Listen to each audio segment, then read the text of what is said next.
And I thank all of our very, very distinguished participants and guests, too numerous to name. So, the Sheriff.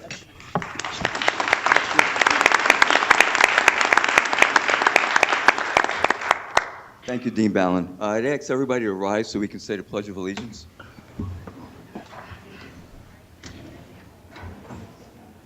I pledge allegiance to the flag of the United States of America and to the republic for which it stands, one nation, under God, indivisible, with liberty and justice for all. I'd ask that we please continue to stand for a moment of silence for our military and for our law enforcement personnel that seek to provide and protect us every single day.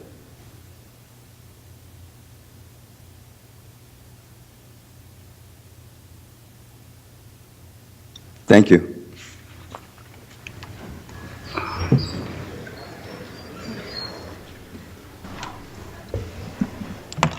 Good morning. My name is Sheriff Errol D. Jr. I'm the Sheriff of Suffolk County.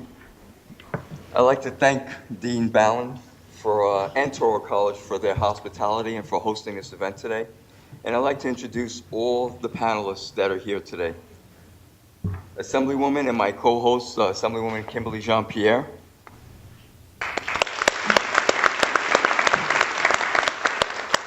The Honorable Dwayne Gregory, Suffolk County Presiding Officer.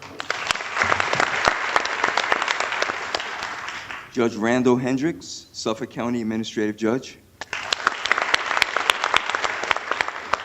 Judge Fernando Camacho, Acting Supreme Court Justice, Felony Youth Part. Judge James F. Matthews, Supreme Court Justice. Harry Ballin, Dean and Professor of Law at Touro College. Leslie Anderson, Suffolk County District Attorney's Office. Brian Zahn, Suffolk County High School Principals Association. And the members of the Deconstructing the Prison Pipeline Task Force, Gene Cohn, Mentor, New York. Tracy Edwards, NAACP. Mamie Gladden, Community Representative. Dr. Kimberly Roth, Touro College. Dr. Linda Russo, Malloy College. And Rebecca Sannon, CEO of Health and Welfare Council of Long Island. Thank you all for coming. And I can see by the number of people we have here today that everybody's very excited to discuss criminal justice reform. We all know that it's time for a change, and I'm glad to be with all of you today and to be discussing this in Suffolk County, with Suffolk County being the forefront of this initiative when it comes to deconstructing the prison pipeline. Anytime there's clamor for change in society, it makes some people very uneasy. There's often resistance to upsetting the status quo because there's a lot invested in maintaining the current system. We, the people, spend $180 billion a year on mass incarceration. And rationally speaking, if we invest just a portion of that into prevention and intervention, we would turn around countless lives. Speaking from more than 30 years of experience, mass incarceration perpetuates a cycle of crime that affects generations of families. It often doesn't stop future recidivism, and there are many, many victims in the process. Mass incarceration is also a system that disproportionately affects minorities, especially young black men. And don't get me wrong, we have young men and women who should go to jail for their crimes. But if we are serious about ending the prison pipeline, we need to direct more resources into crime prevention, early intervention, and especially pay more attention to the children of those who are presently incarcerated.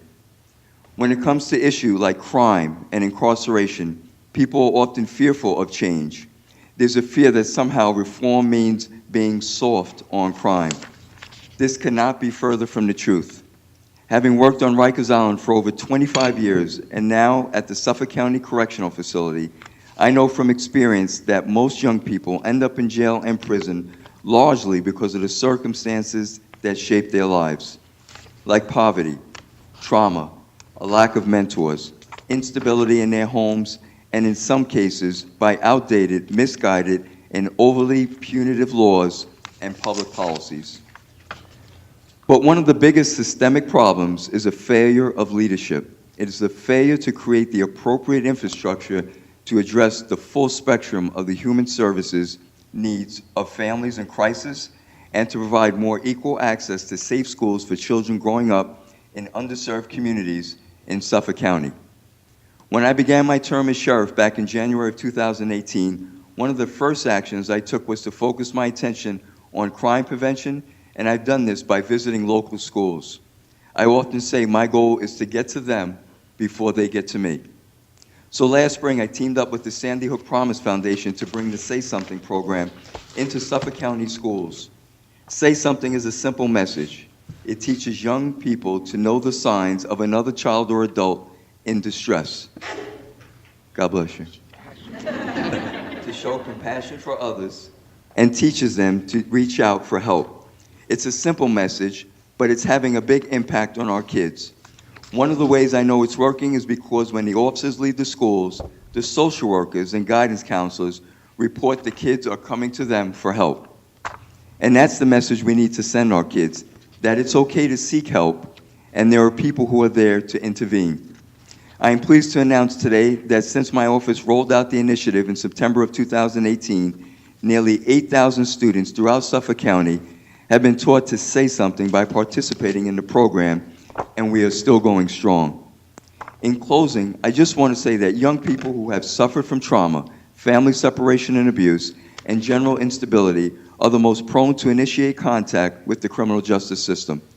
We need to build a more robust system to handle the mental health and human service needs of children and adults in order to really stem the flow of individuals into the prison pipeline. I am looking forward to hearing today's testimony and to putting your ideas and suggestions into an actionable plan that can make a real impact into the future. With that, I would like to introduce my co-host, Assemblywoman Kimberly Jean-Pierre.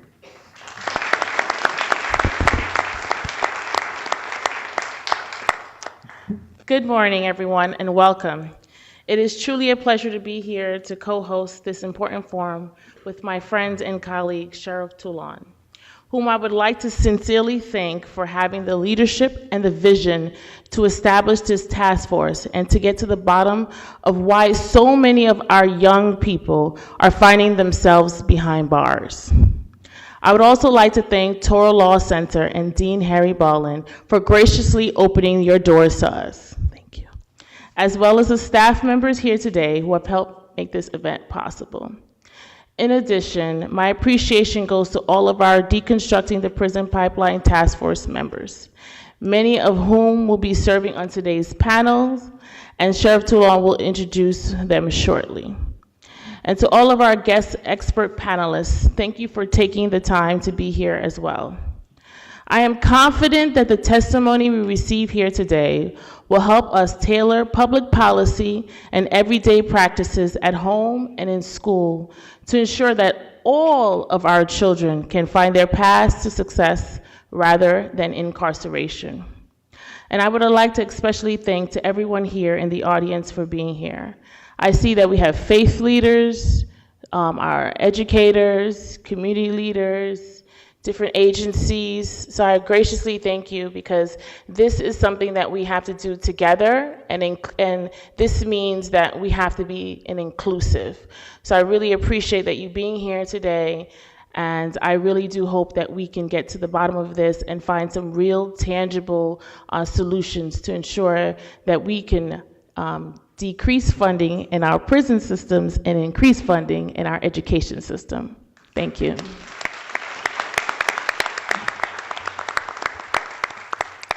Thank you, Assemblywoman Jean-Pierre. As you notice on the screen behind me, there's a link to Pop-In that you can use from the audience and actually send us questions that we can address. And I think it makes it more interactive. If you're not able to speak today, you can send us a question and hopefully we'll be able to address it during our forum. We'd like to start by introducing a video, Voices from Inside, And this is from some of the inmates in our Choose Your Path program in the Suffolk County facility in Riverhead, New York.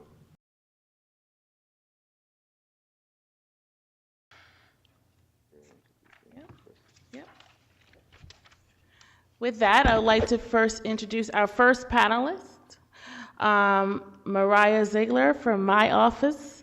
So proud of her.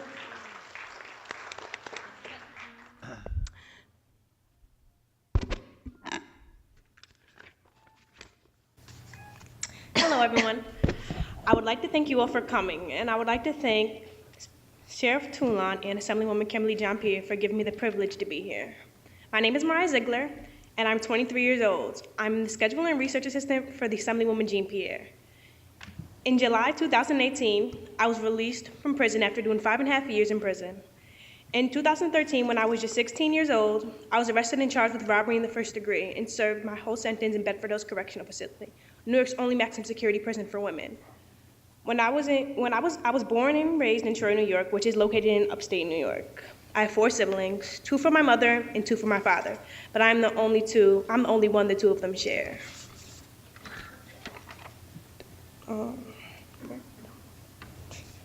I resided the majority of my life with my mother and got to see my father 3 days of the week. My mother gave birth to me when she was just 17 years old, so in many ways we grew up together, more so as friends. My mother dealt with many vices. She suffered from bipolar depression, which caused fluid mood swings, which led her to drug abuse and even going to jail herself. My parents eventually started families of their own, which was hard for me because no one related to me. I had siblings, but I was the only one with my dad or my mom. From the time I was 4 up until I was 16, my mom had 1 boyfriend.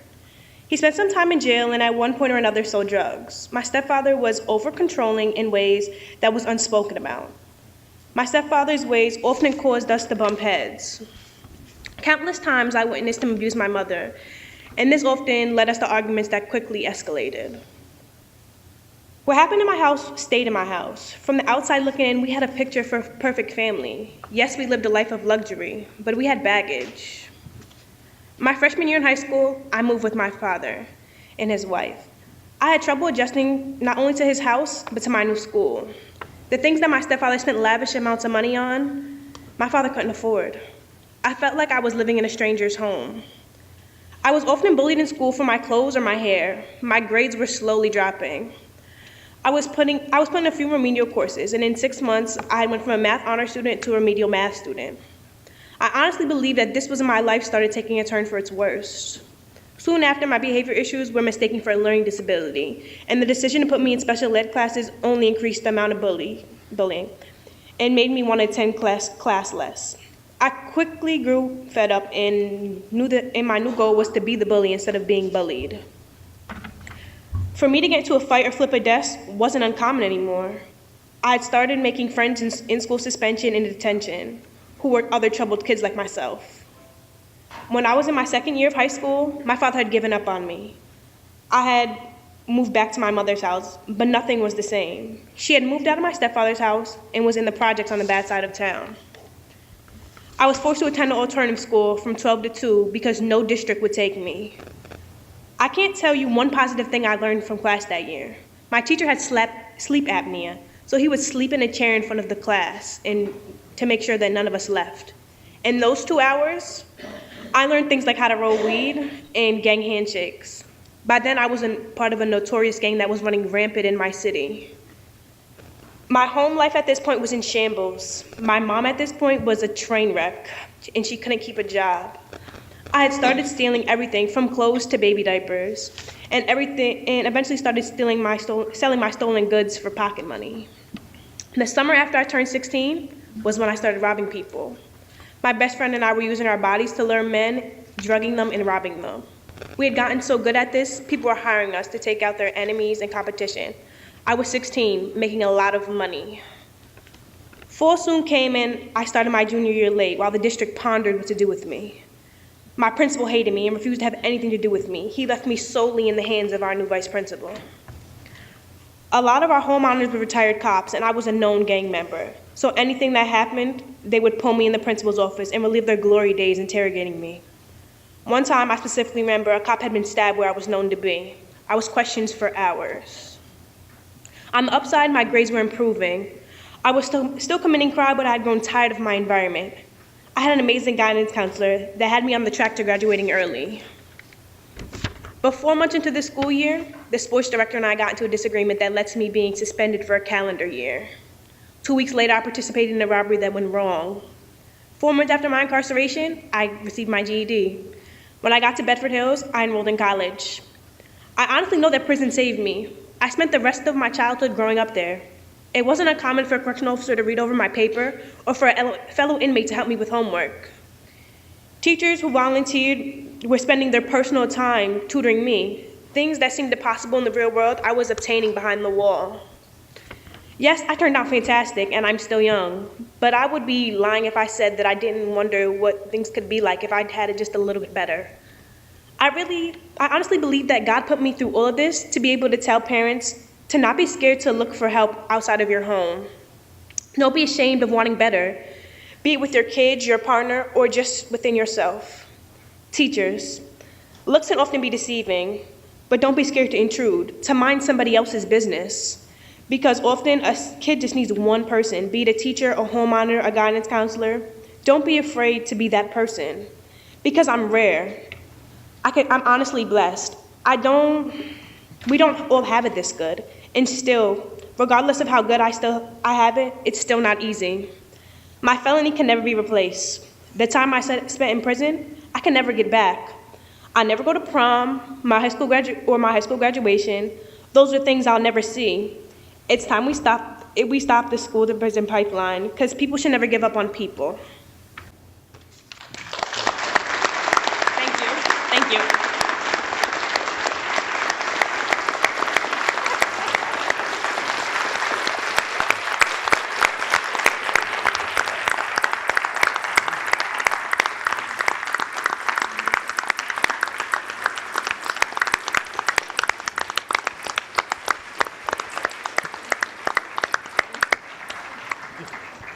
Wow, I just by looking at the audience as you spoke, it truly was an emotional and passionate testimony, and I'm sure I speak on the rest of the panel, especially those drying their eyes, that I thank you for speaking with us today. But during that time, was there any positive role models that you wish you could have latched onto or followed, or was the influence just so strong that was the only thing that you knew and the only way you could live? I would honestly say that everybody around me was doing what I was doing. Either they were doing what I was doing, like they were either like selling drugs or they were using drugs. They were like being of poverty or they were rising above it. And I had in a good period of my time, I was doing well. I was on like the right track. I really, really, really was trying. Like I was trying to get jobs. I remember we were going to like all these one-stop programs, but it was just like, all right, I need a job. I need to finish school. I need to do all this today. I can't do all this today. I'm in the 11th grade. It's like going into school, like, all right, I want to graduate today. Those things are impossible. Right. I needed money then. And if I wouldn't do it, nobody else would do it. Dean Ballin?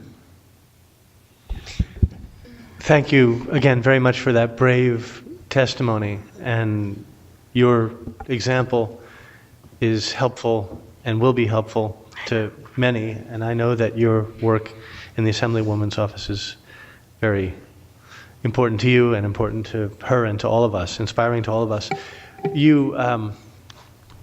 I want to ask you what you think we should be doing for families. You described your own family, and what we should be doing for schools. And in that connection, you said that prison saved you. Those are your words. What are the things that you think you found in prison that you didn't find at home or in school? The basic things. I had 3 hot meals in a bed every night.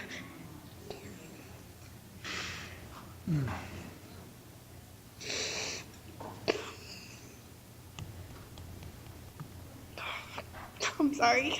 Okay. I was made to go to school every day. It wasn't like you couldn't sit in your cell all day. Like, that's just impossible. Like, I was made to get up. Like, all right, you have to get up and you have to do something.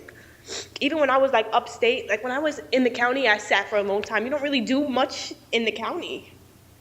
And that's one thing I noticed about your program is that you run it like it's upstate. You're constantly moving. Like, I worked a job. I had to get up and go to work. It wasn't an option. Like, oh, today I'm taking a day off. That's not a valid. Like, they make you do these things. Like, if you don't want to do them, then it's just like, eventually, even if you're upset and you don't want to do it at first, eventually you just like want better for you. And I'm not going to say that when I first got upstate, I was real rebellious. I didn't care. I had no authority my whole life. So I didn't think that a stranger coming in my life telling me what to do, like, you're getting paid to do this. This is just not working with me. But eventually those people, like, they become your savior. Thank you very much. Thank you.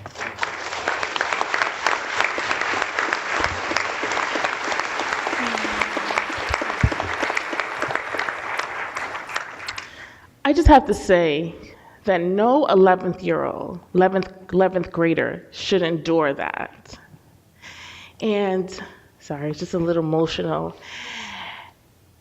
And we just have to be practical. And I could tell you how I met Mariah, and I'll just be quick. I was doing a criminal justice for tour with the speaker of my house. And we were just looking at 2 programs in Wyandanch and just look because we funded them, and I just wanted to show him what the money was being used for. And Mariah had happened to sit right next to me in CODA, that's run by our Deputy Police Commissioner, Risco Mention Lewis. And it was her, I think her first or her second day in CODA. And they just introduced the CODA members. And the speaker said, well, who are you? And she said, well, I'm Mariah. I don't really know anyone. I just got home. He said, just got home. And she explained her story. And right there and then, I just thought, a young woman not from Long Island, from another city, how can I help her? And immediately, I just thought of an internship. And with the speaker's help, she's a scheduler. She is a research assistant. And I am so proud of her.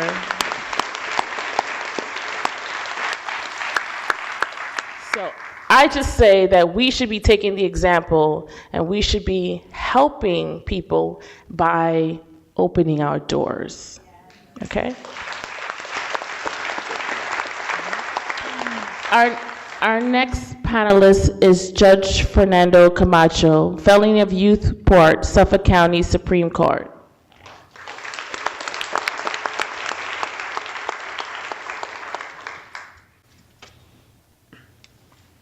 You are remarkable, powerful. Thank you. You know, special treat today, Sheriff. The second young man on his film is one of my kids from my program. He's been coming to my court for 5 years. I think he finally gets it. Thank you. And thank both of you for having this very, very important event, and Team Bound for hosting it. You know, a few years ago, the mother of the young person stood up in my courtroom during proceedings and cried out, "Judge, please help me. I'm losing my child to the system." Her greatest fear was losing her son to the criminal justice system, to state prison system. We have a moral responsibility to respond to her cries and to the cries of countless others by asking every young person who appear in our criminal courts, "Why are you here, kid?" And to develop alternatives to incarceration to provide these young people with the tools to succeed. Over the past 15 years, I presided over youth parts, and I have identified 5 categories of factors that lead young people to commit crimes. The first is homelessness and family environment. Some of the kids who appear in my court are homeless. They're runaways and throwaways. They sleep in stolen cars, on friends' couches, on dirty mattresses in abandoned buildings and houses.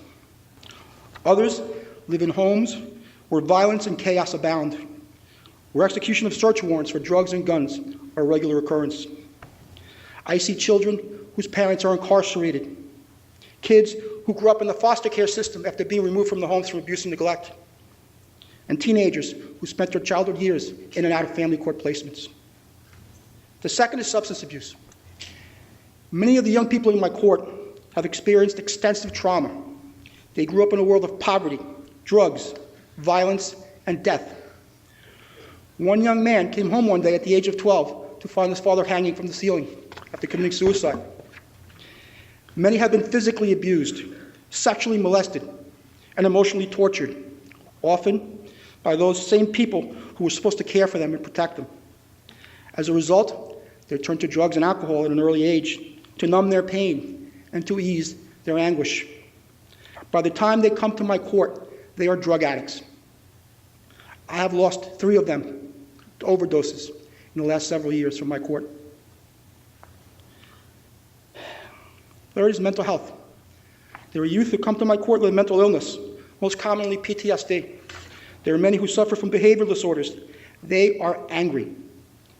They hate the world because they think the world hates them. They distrust adults because they feel that all persons in authority, sometimes or even their own parents, have betrayed them and abandoned them. Then there's education. Many of the young people in my court are not attending school. Some of them don't have anyone at home who cares enough to make them go to school. As a result, they're often late and absent. Those with behavioral issues, the angry ones, they act up, they get in fights, they're repeatedly suspended. At some point, they stop going to school altogether. And last but not least, if that's not enough, then there are the gangs. Some kids, sadly, are born into the gang life. They're born into the family of Bloods. They, from an early age, believe themselves to be Bloods. That's who they are. Others are drawn into the gang life. In trying to cope with being abandoned by their own families, they look for an alternative family, and they find it in the gangs. Then there are those who happen to live in a neighborhood where gangs are aggressively recruiting. They become gang members because they are told, join MS-13 or we are going to hurt you. It's the truth. I have lost 2 young people to gang violence over the last few years, including a young man named Jose Pena, a 16-year-old, who was hacked to death by MS-13. Why? Because he was part of my program, and I let him out of jail, and they thought he was an informant.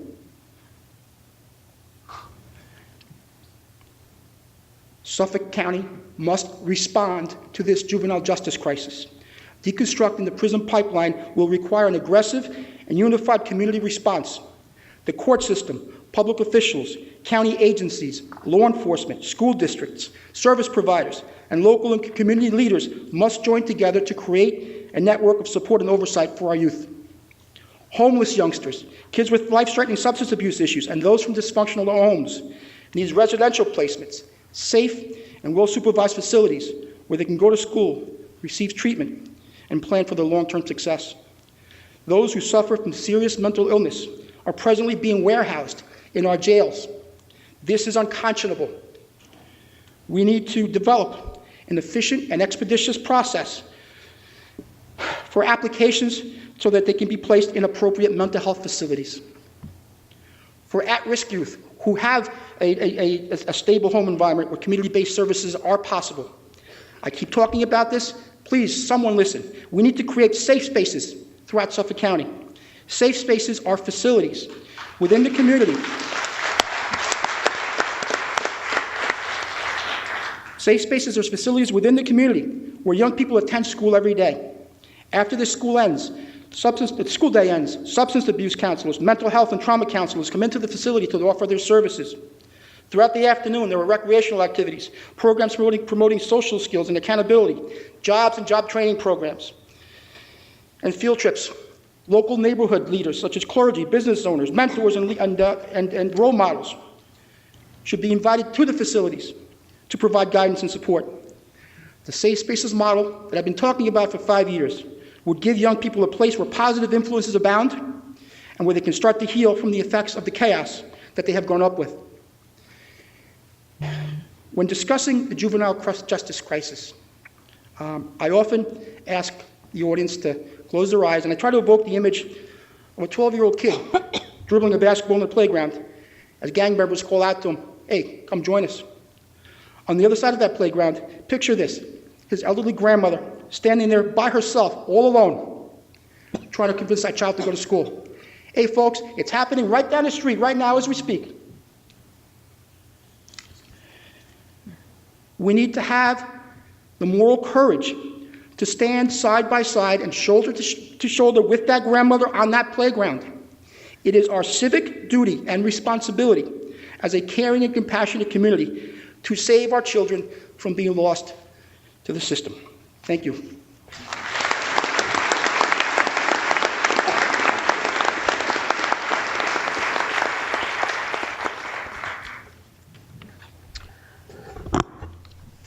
Judge, how do you feel, we passed raise the age in the New York State legislature. How is that being implemented? Do you foresee that we need additional policies?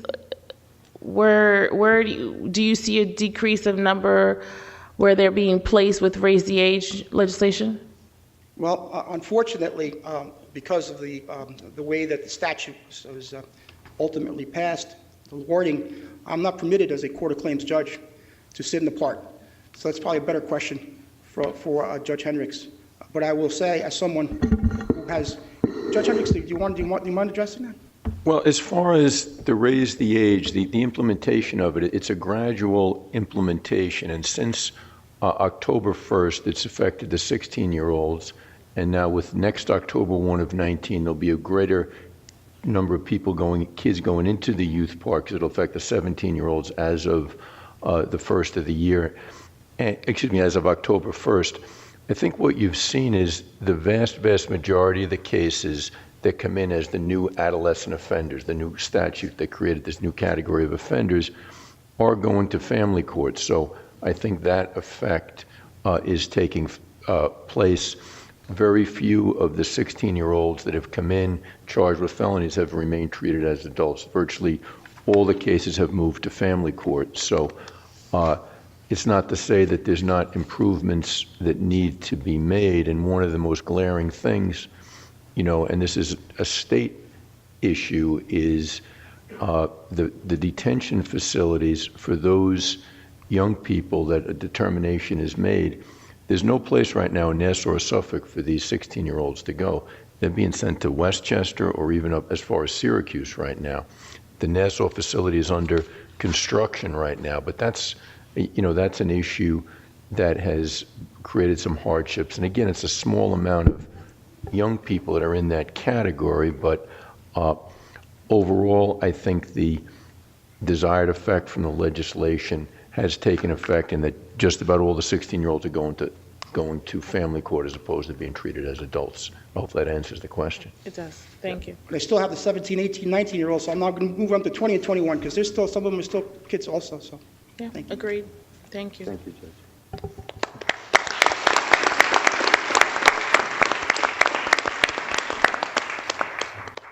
Our next panelist is Rebecca Stanton, President and CEO of Health and Welfare Council of Long Island.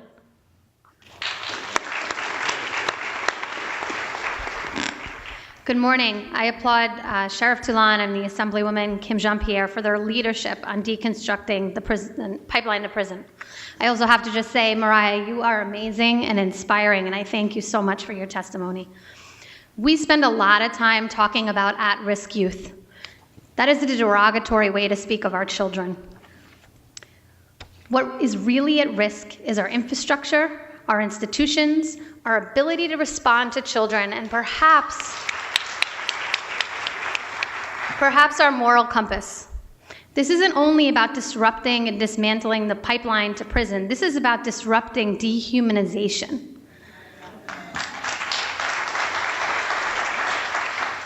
Poverty is a violent and traumatic experience. Waking up not knowing how you will put food on the table is brutal. More and more Long Islanders are struggling. Long Island no longer has pockets of poverty. We have pockets of wealth. 31% of households in Nassau and 39% of households in Suffolk cannot meet a basic survival budget. The state needs to direct anti-poverty funding to our region. Nationally, a public student a public school student is suspended every second and a half. This equates to 3.3 million children suspended each year. What we tolerate for our children is painful.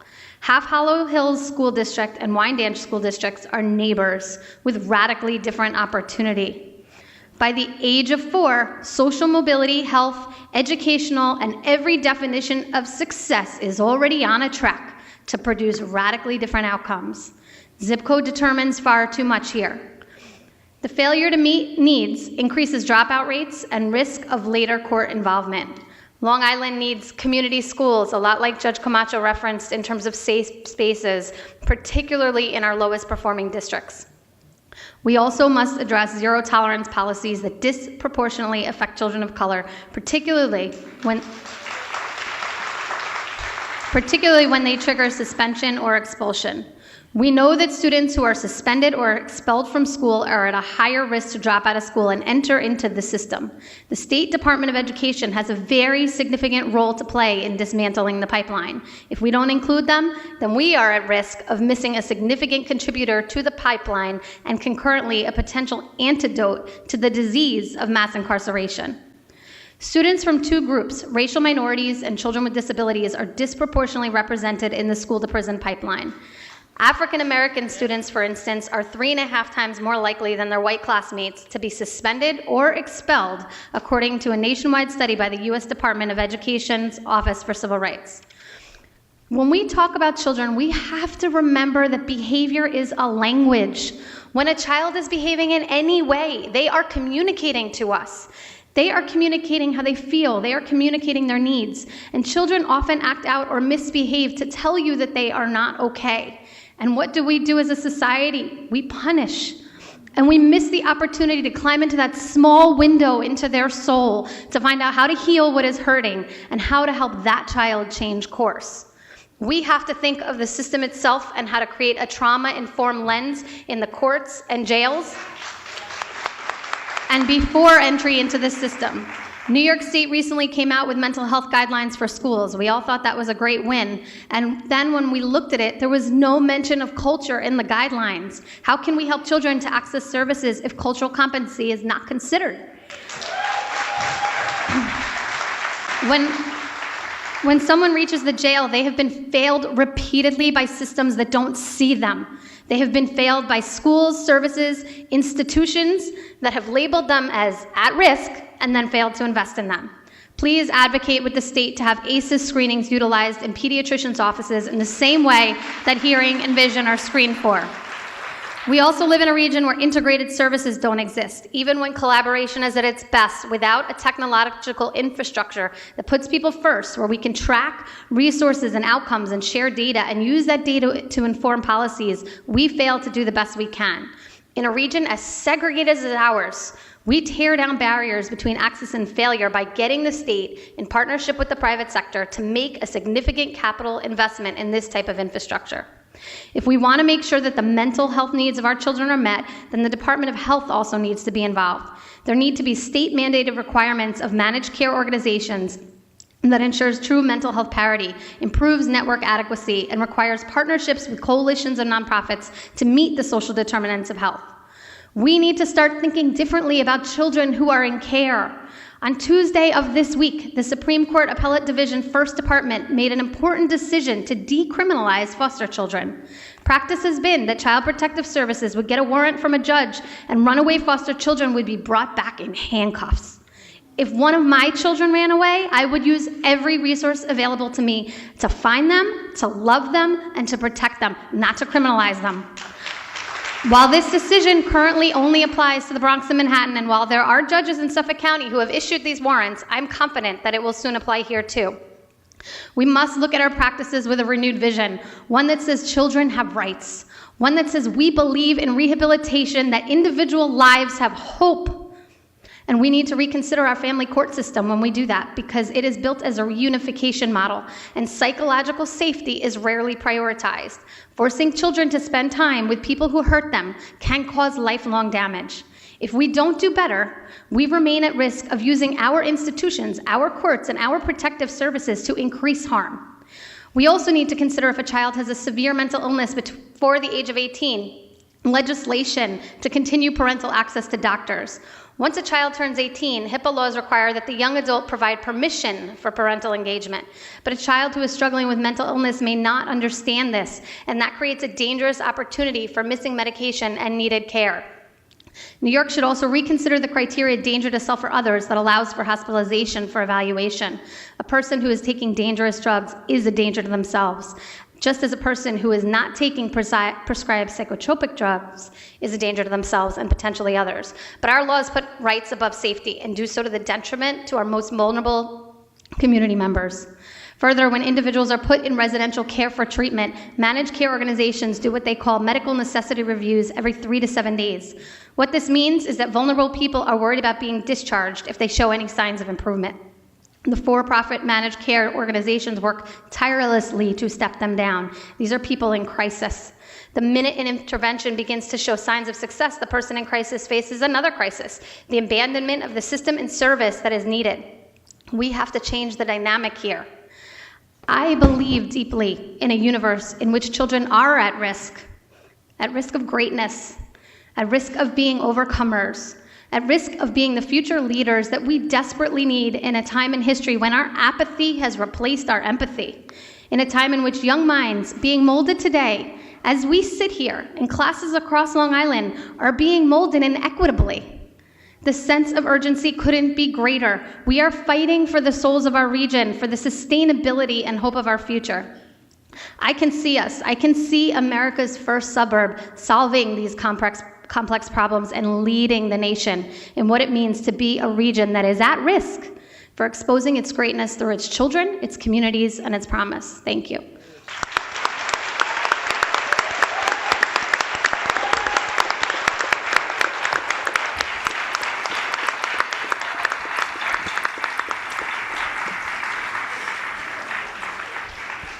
Rebecca, very well and very powerful. I know we have limited time, so I have one question for you, but I have written down like probably 10 or 15 questions.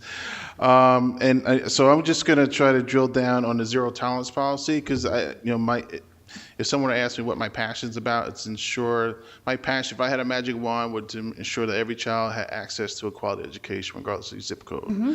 So I want to drill down with the zero tolerance policy. With the structure that we have now, every child should have access to a school that's a safe place, that that they don't get overly administrative and disciplined and things of that nature. And a little bit about me. I like to share my story, because we're elected officials and people tend to look at us, well, maybe we don't live lives other people live. I grew up in an abusive home. My father used to brutalize my mother. I remember begging my mother to leave my father, fleeing to hotels and stuff like that. I was 8, 9 years old, watching mother with a bloody head and the police being called to the house. I threatened to run away from home. I went to school. I probably 4 or 5 times a week. I remember sitting in the principal's, multiple times. My parents or my mother there or my father. No one ever asked me, why is this guy angry? Mm-hmm. No one ever asked that. And I have an identical twin brother who went to the school, and he adjusted a different way, but it affected me because although we're twins, and I'm, of course, the better looking of the identical twin brother, I took the role as his bigger brother, and still today he calls me bigger brother. So he adjusted in a different way. I was angry, and I didn't know how to articulate that. So I imagine that's, the trauma that we're talking now about the kids that are experiencing, I'm sure some of these kids are going through the same experience. They don't know how to do that. They go to school, they fight, they cut school, or whatever the case may be. And if you don't have a policy in place or administrators there that are asking the question, that are digging deep, and they're just suspending now, this kid has behavioral problems or whatever. I guess I was lucky in that sense. Are there studies that identify or in some way, like the root causes of these type of zero tolerance as well? Is it lack of training? Is it implicit bias? What? Yeah, I think zero tolerance policies, unfortunately, are rampant for lots of different reasons, and the initial culture of how students are punished was set up a long time ago and hasn't been revisited in a lot of communities, not just in our region, but across the nation. I think one of the things that, and thank you for sharing your story, is so important is what's called ACEs, the Adverse Childhood Experience Screenings, that if school districts and if pediatricians' offices were doing these screenings for ACEs, we would identify a child, for example, like yourself, who is facing trauma and experiencing trauma, and be able to rapidly respond and figure out what are those wraparound services. But the desperate need is for school districts, community-based organizations, and all different areas in our communities to come together. And that's why I think, to Judge Camacho's point about safe spaces or community schools, in our most struggling communities, we need to bring those services together and treat people as holistic human beings. And remember that none of us wake up any day and just randomly decide to do something that is hurtful to ourselves or to others. That comes from trauma. Behavior is a language.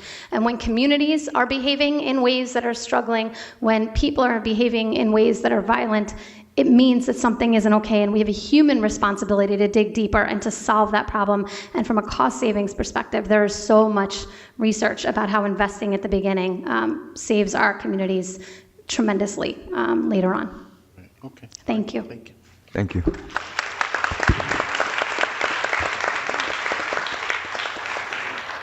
We have a question from Poppin, and I'm going to ask Principal Brian Zahn to answer this. It says, my kids I work with ask the question, how are we supposed to escape gang involvement and violence when the schools are not doing anything to get them out? And I was wondering what your thoughts were being a principal in Southampton. Well, I don't think it's that schools are not doing anything. So we have to find the right supports for that. And a lot of that, in terms of keeping kids away from violence, has to do with the ability of schools to put together what I believe is very strong early mentorship programs, and also many programs that go outside of the school day. If kids are engaged in community-based programs, they're not going to be involved in violence. Also, one of the things that we are focusing on is developing strong,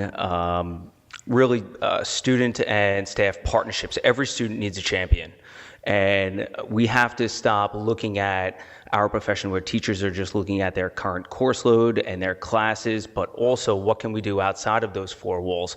We stress very heavily that every single student in our school has to have a champion. They have to be engaged in school, and also what can we provide them and where can we steer them out of school. So schools have to do a better job of working with local communities to make sure that there are options for students after the school day. That's a big one. And also that they have their go-to champion within the school day, because if students are engaged, if students are have that champion in school, and students have places to go out of school that they want to be at, there's a less likely chance that they're going to be involved in gangs and in violence. Thank you, Dr. Zahn. Our next speaker is A.J. Sani, Esquire, Assistant Attorney General, Civil Rights Division of the New York State Attorney General's Office. Thank you, and I want to thank the panel for organizing this event on a very important issue and inviting us to have the opportunity to share our experiences working on this issue. The Attorney General of the State of New York is committed to ensuring equity and educational opportunities for all New Yorkers. And to that end, the AG's Civil Rights Bureau has worked for years to protect student rights under state and federal law, especially on the issue of school discipline. Today, I will share two examples of our work on this issue to demonstrate effective strategies that districts can take to reduce their reliance on exclusionary discipline. Specifically, I will discuss our office's investigations of problematic disciplinary practices in the Syracuse City and Albany City school districts, and the ultimate relief we agreed to with both districts that required holistic reform of school discipline policies and practices. This work is relevant to the panel's discussion today because the relief we sought and implemented in these districts was integral to addressing the harmful connection between exclusionary discipline policies and student contact with the juvenile justice system. Our investigations in Syracuse and Albany began in part out of our concern with each district's legal compliance.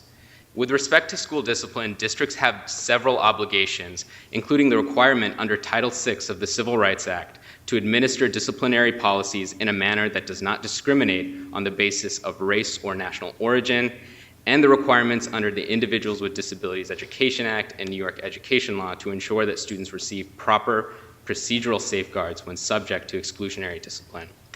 However, our office's interest in this issue went beyond ensuring merely legal compliance and touched on the central question before the panel today: what policies and practices can we implement to discourage juvenile entanglement in the justice system?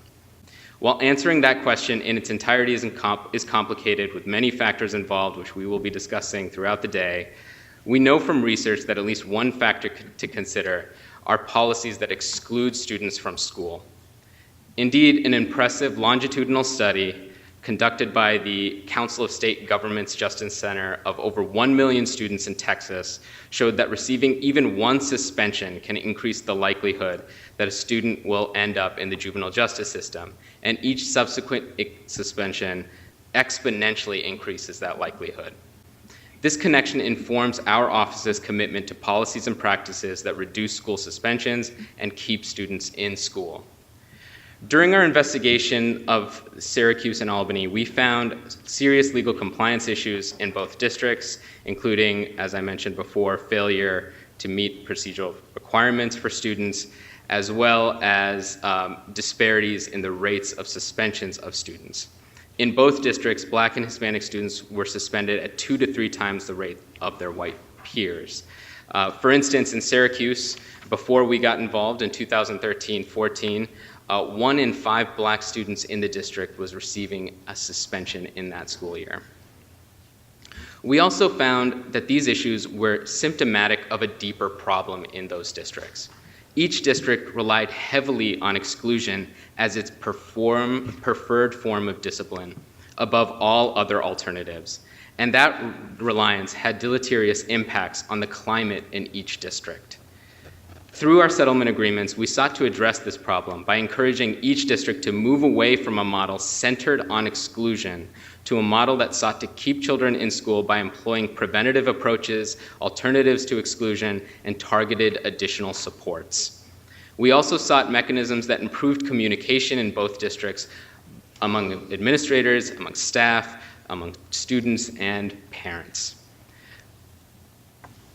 And finally, we also sought to implement mechanisms that provided a means to measure climate impacts of all of these different approaches and give the districts information they could use to act on. These reforms achieved success in both districts. For instance, over the 4 years of our agreement with Syracuse, that district reduced its overall out-of-school suspension rate by 7% and its in-school suspension rate by 8%. Syracuse also cut in half the rate of suspension both out of school and in school for its Black students. Campus arrests in Syracuse were reduced by 33% by the end of our agreement. And these are just a few of the indicators that we ultimately found suggested that there were significant progress in Syracuse. Moreover, it's important to note that these reforms did not result from compromises on school safety, and instead improved school climate over the course of the agreement. We learned valuable lessons from our experience in Syracuse and our ongoing experience in Albany, which inform the recommendations we share with the assembled panelists today. Districts that find themselves over-relying on exclusion as a form of discipline can and should embrace an alternative approach that emphasizes other techniques that keep students in school. There are a wide variety of such techniques, and each district can find what works best for its students. These techniques do not sacrifice school safety and in fact go a long way to improving climate for all students. We recommend this approach both because over-reliance on exclusionary discipline opens districts up to a host of legal compliance issues, but also, and more importantly, it reduces the likelihood of student contact with the justice system. Thank you. Thank you. People remain right there. Just a follow-up question, given the results of the studies that you saw in those areas. Has there been any, other than those 2 districts, has there been any effort to educate other districts on the results of these studies throughout the state, given how localized, school district practices are around the state? Yes, we are actually currently working with the State Education Department to provide more guidance on these issues as we speak, and it's an ongoing process with the State Education Department, but that is something that is in the works. All right, and just the issue, I know there's sometimes it seems a conflict in a school. I think there was a question before about getting, gang kids out of school, or the conflict of getting kids away from the good kids versus these statistics, this, data that indicates the benefit of keeping the kids in school. Have you had any follow-up studies in that regard or experiences that you could share with us? I know there are follow-up studies that are available nationwide. We have not conducted those on the districts that we have worked with specifically. What we do know is that in the districts that we worked with, these problems existed as well, and the districts created a number of programs that were designed to address some of these issues, and they typically involve providing additional supports to students, and those have proven effective. Great. Thank you very much. Yeah. Thank you. We have one more question. AJ, one more question, AJ. Come back, AJ. Not getting away that easy. It was almost a seamless escape. Thank you for your testimony. I have a sort of a double-barreled question. The first is, could you discuss with us some of the alternatives that have been implemented in Syracuse and Albany that have been put in place of the suspensions? And also, in implementing these alternatives, did the schools take a look at the underlying reasons for the disparate treatment in the first place? So the answer to the second question first, yes, they did take a look at the reasons for the disparate treatment in the first place. We worked with the district to hire a monitor who worked with the district, had expertise on school discipline issues, and was able to do an analysis of the disparate treatment and recommend actions that the districts could take to address those issues. In terms of the alternatives, the districts used a number of different alternatives that you may have heard about: restorative justice practices, positive behavioral interventions and supports. A lot of this required training for staff, obviously, and the districts were willing to take that on and work with their staff to making sure that everyone had access to those types of training. And that included cultural competency training as well, which I think was very significant in both districts. Thank you. Thank you.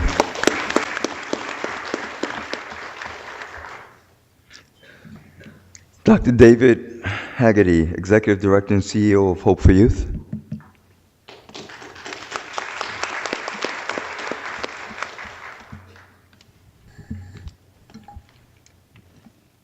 Good morning, Sheriff Toulon, Assemblywoman Kimberly, Pierre, and members of the task force. Thank you for the opportunity to be here today. I am Dr. David Haggerty, Executive Director and CEO of Hope for Youth. Hope for Youth is a regional provider of child welfare and juvenile justice services to children, youth, and families. We are presently the largest not-for-profit provider of juvenile justice services in the Nassau-Suffolk area, operating 8 unique programs serving over 500 youth annually. With 50 years of organizational experience serving justice system-involved youth, and based on the success of our home-based clinical services, over the past few years we have seen a significant expansion of our services focused on 2 key objectives. The first, provide youth with programmatic and treatment services to divert low-risk youth from entering into the juvenile justice system, and the second, to provide treatment services to mitigate the likelihood that system-involved youth reoffend and have further and deeper system involvement. Our services are largely structured around an understanding of the developmental pathways that support adolescent antisocial behavior. In the best of situations, adolescence is a time of turmoil and change, but the youth we work with in the family court universe have often not experienced the best of situations. Most have experienced stressors ranging from abuse and neglect to parental substance abuse or mental illness, childhood trauma, and exposure to domestic or neighborhood violence. In the context of those experiences, things go awry in the process of adolescent development. We know that in the same way that there are pathways to pro-social development, there are pathways to antisocial development.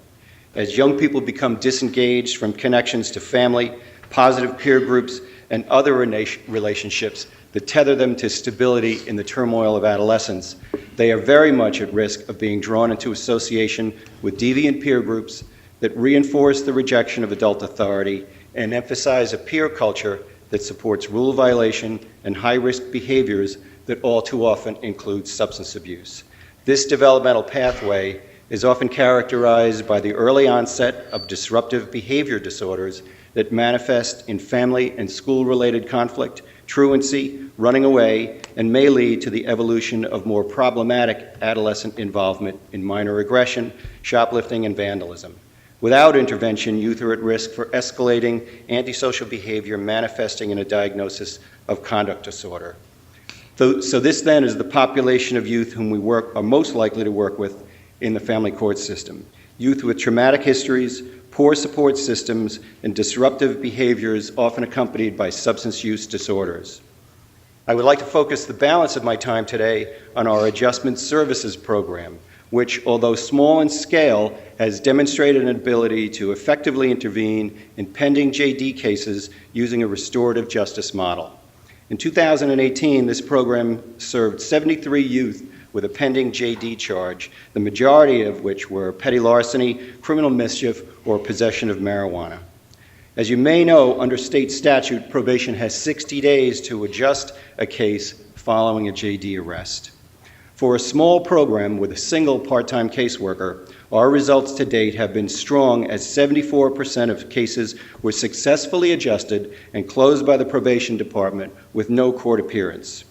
Restorative justice forms the core of our Adjustment Services Program. Restorative justice is based on three core concepts: harms and needs, recognizing that crime primarily impacts victims and that repairing the harm caused by crime to victims must be the main focus. Obligations, recognizing that crime creates obligations for offenders to understand the impact of their behavior and to be accountable by taking steps to make things right. And engagement, recognizing that the primary parties affected by crime, victims, offenders, and communities, must have a significant role in the justice process. Unlike traditional justice system interventions, restorative justice seeks to hold offenders accountable using a process of reintegrative shaming. Traditional justice system interventions focus on sanctions and processes that shame offenders in ways that lead to stigmatizing and outcasting, what is described in classic criminal justice as labeling theory. However, restorative justice disapproves of the behavior but focuses on reintegrating the offender within the community. Restorative justice offers a platform to move youth back into the pro-social mainstream. In thinking about opportunities for expansion of the use of restorative justice, my recommendation is to look for strategies that promote expansion into schools. Within the 73 JD cases referred to our program in 2018, 42% of those arrests originated from a school. Looking more closely at those cases, there is a subgroup that would have been more appropriate for restorative justice processes within the school. They are cases related to bullying, minor vandalism, possession of marijuana, and the like. Building our regional capacity to train school staff in the restorative justice model and providing technical assistance to schools to support implementation would give us a model for adjudicating school-related disciplinary issues that is more developmentally appropriate and that diverts cases from the additional risks that flow from justice system involvement. Thank you. Thank you very much. Thank you, David. You spoke about nonprofits engagement, school engagement, and court engagement in restorative justice. I'm wondering for this task force if you have any national models or examples of places where counties are doing this work that you think the task force should consider as we're looking at steps to take to disrupt the pipeline. If you look at, there are some districts out west, I believe Seattle and perhaps Portland have pretty robust restorative justice interventions in their school systems. It is a model that really does focus on what's gone wrong in this in this particular situation and de-emphasizes the need for an external authority. It views the victim, as a person, and that the state is not the victim, and that we need to move away from that paradigm of looking at the state as the victim in this, and really get the person to the table with the offender. And particularly schools using restorative justice models have found a way to weave that into classrooms just to deal with the day-to-day things that goes on. Conflict is inevitable. It's how we teach people to manage conflict that's really the key. Thank you. Thank you very much.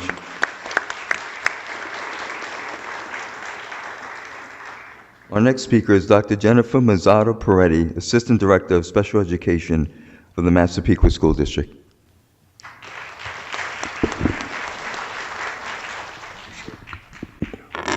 Good morning, everyone. Thank you for inviting me to your event, and thank you to all the speakers that have shared so far. My name is Dr. Jennifer A. Mazzaro Peretti, and I am the Assistant Director of Special Education currently for the Massapequa School District in Nassau. In my 22 years of tenure, I've held previous positions as a special education teacher, assistant principal, assistant director, and director of special education. And I've worked within the Nassau BOCES and the New York City Department of Education. Additionally, I've served within the San Diego City Schools and the non-public residential sector, all within special education. My testimony today is really a plea on behalf of everyone here with the influence that all of you obviously hold to petition eventually the New York State Department of Education and the federal Department of Education, U.S. Department of Education, to take a serious look at one of the 13 classifications that we in special education are mandated to assign for students that are going to be receiving services. And that classification holds a very negative connotation and leads to a segregation, really, and lifelong difficulty for all of these students that have been assigned it. It is known currently as ED, which stands for emotionally disturbed. And my proposal, which I will go back to reading the script here, is for it to state emotional dysregulation as opposed to emotionally disturbed because of the negativity that's associated with the word disturbed. And it's offensive to parents, and it's offensive to the students. And as educators, as good as we may be, we're not doctors. And so I don't find any one of us qualified to deem somebody disturbed. They have difficult behaviors, maladjusted, non-preferred, no doubt. But disturbed takes on a lifelong meaning of damaged goods. And being at risk and being damaged, it's a direct path into the juvenile justice system, the prison pipeline, discrimination for employment, future post-secondary opportunities in education. Let me go back to my script. In my testimony today, I would like to explain why I believe the New York State Education and Federal Department of Education should change the existing classification of emotional disturbance to emotional dysregulation. The change in terminology to emotional dysregulation would afford such students and their families the opportunity they deserve to receive the respect and compassion and navigating their respective paths through the special education and mental health system. The U.S. Department of Education reported 6.7 million, or 13% of all public school students ages 3 to 21, were receiving special education services based on their 2016-2017 update. Of that number, roughly 6%, or 335,000 students, received special education services based on the classification of emotional disturbance. However, within this group of 335,000 students, there was a definite disproportionality between gender, race, and socioeconomic background.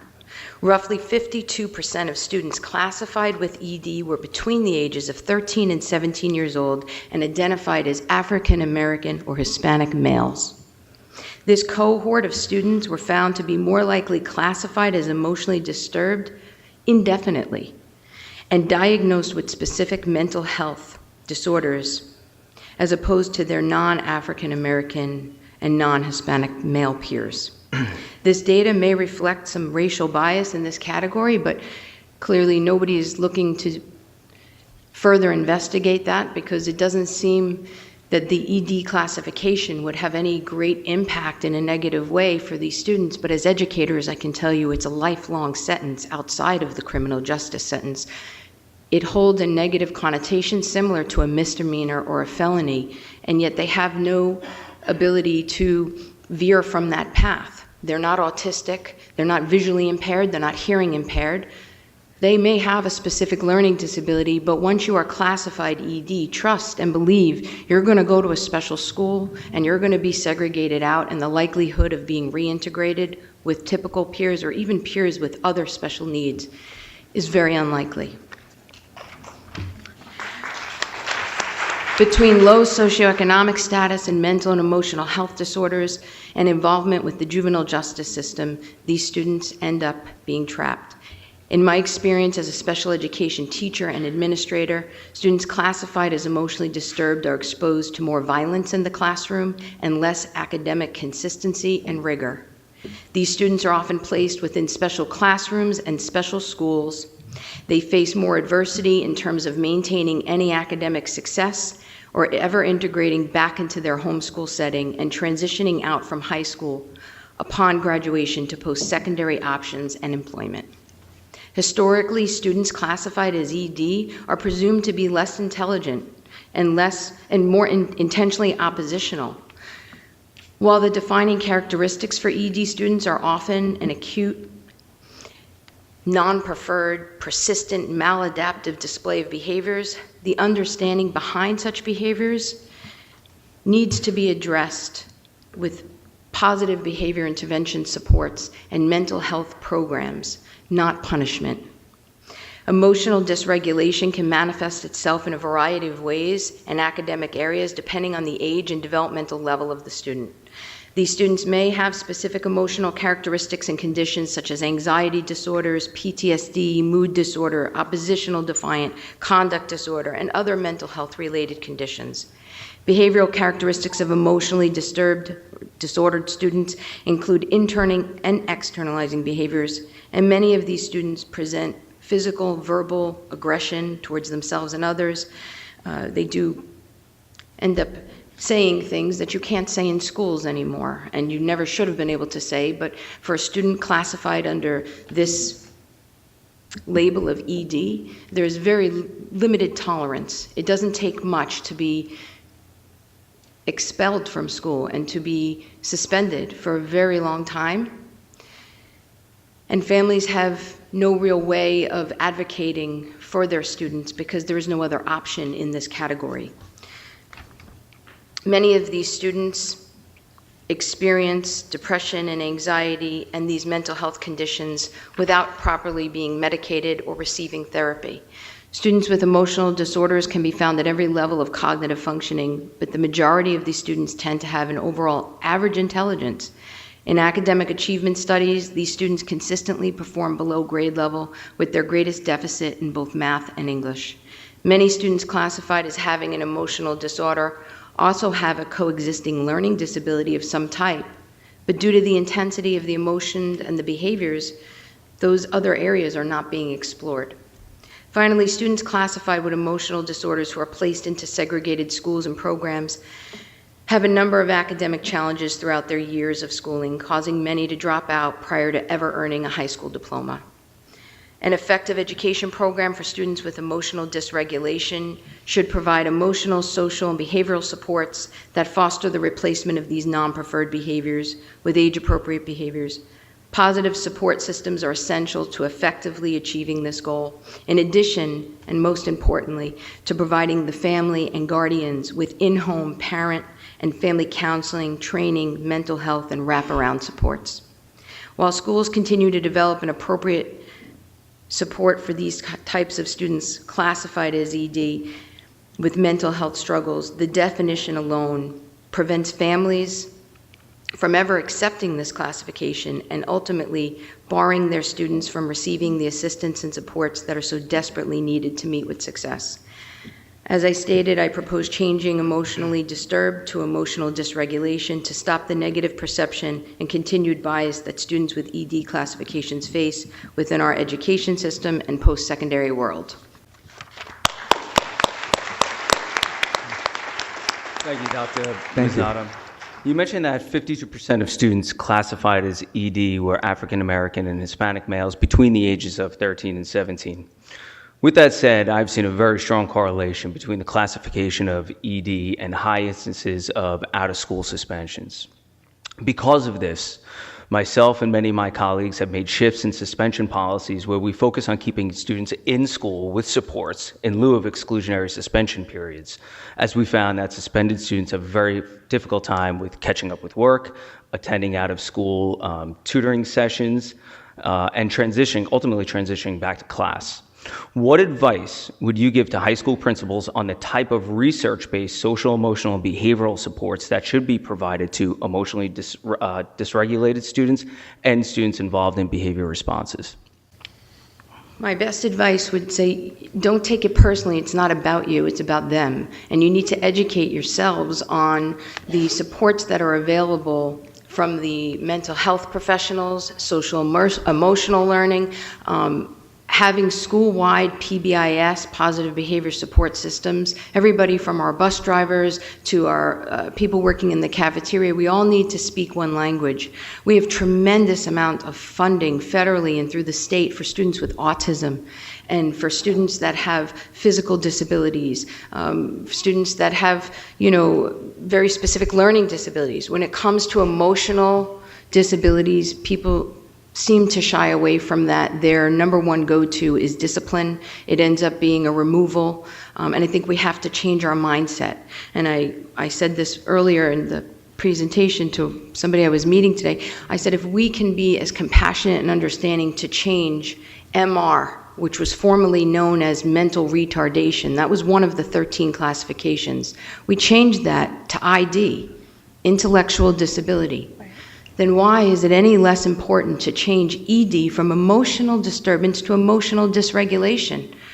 We're all the same. We're all, students and teachers and principals trying to help educate and make everybody as independent and successful as possible. That label is damaging. And if we can do what we do, where we have stewardess or flight attendants and janitors or custodians, then why do we still have to say our children are disturbed? Doesn't make sense. Thank you.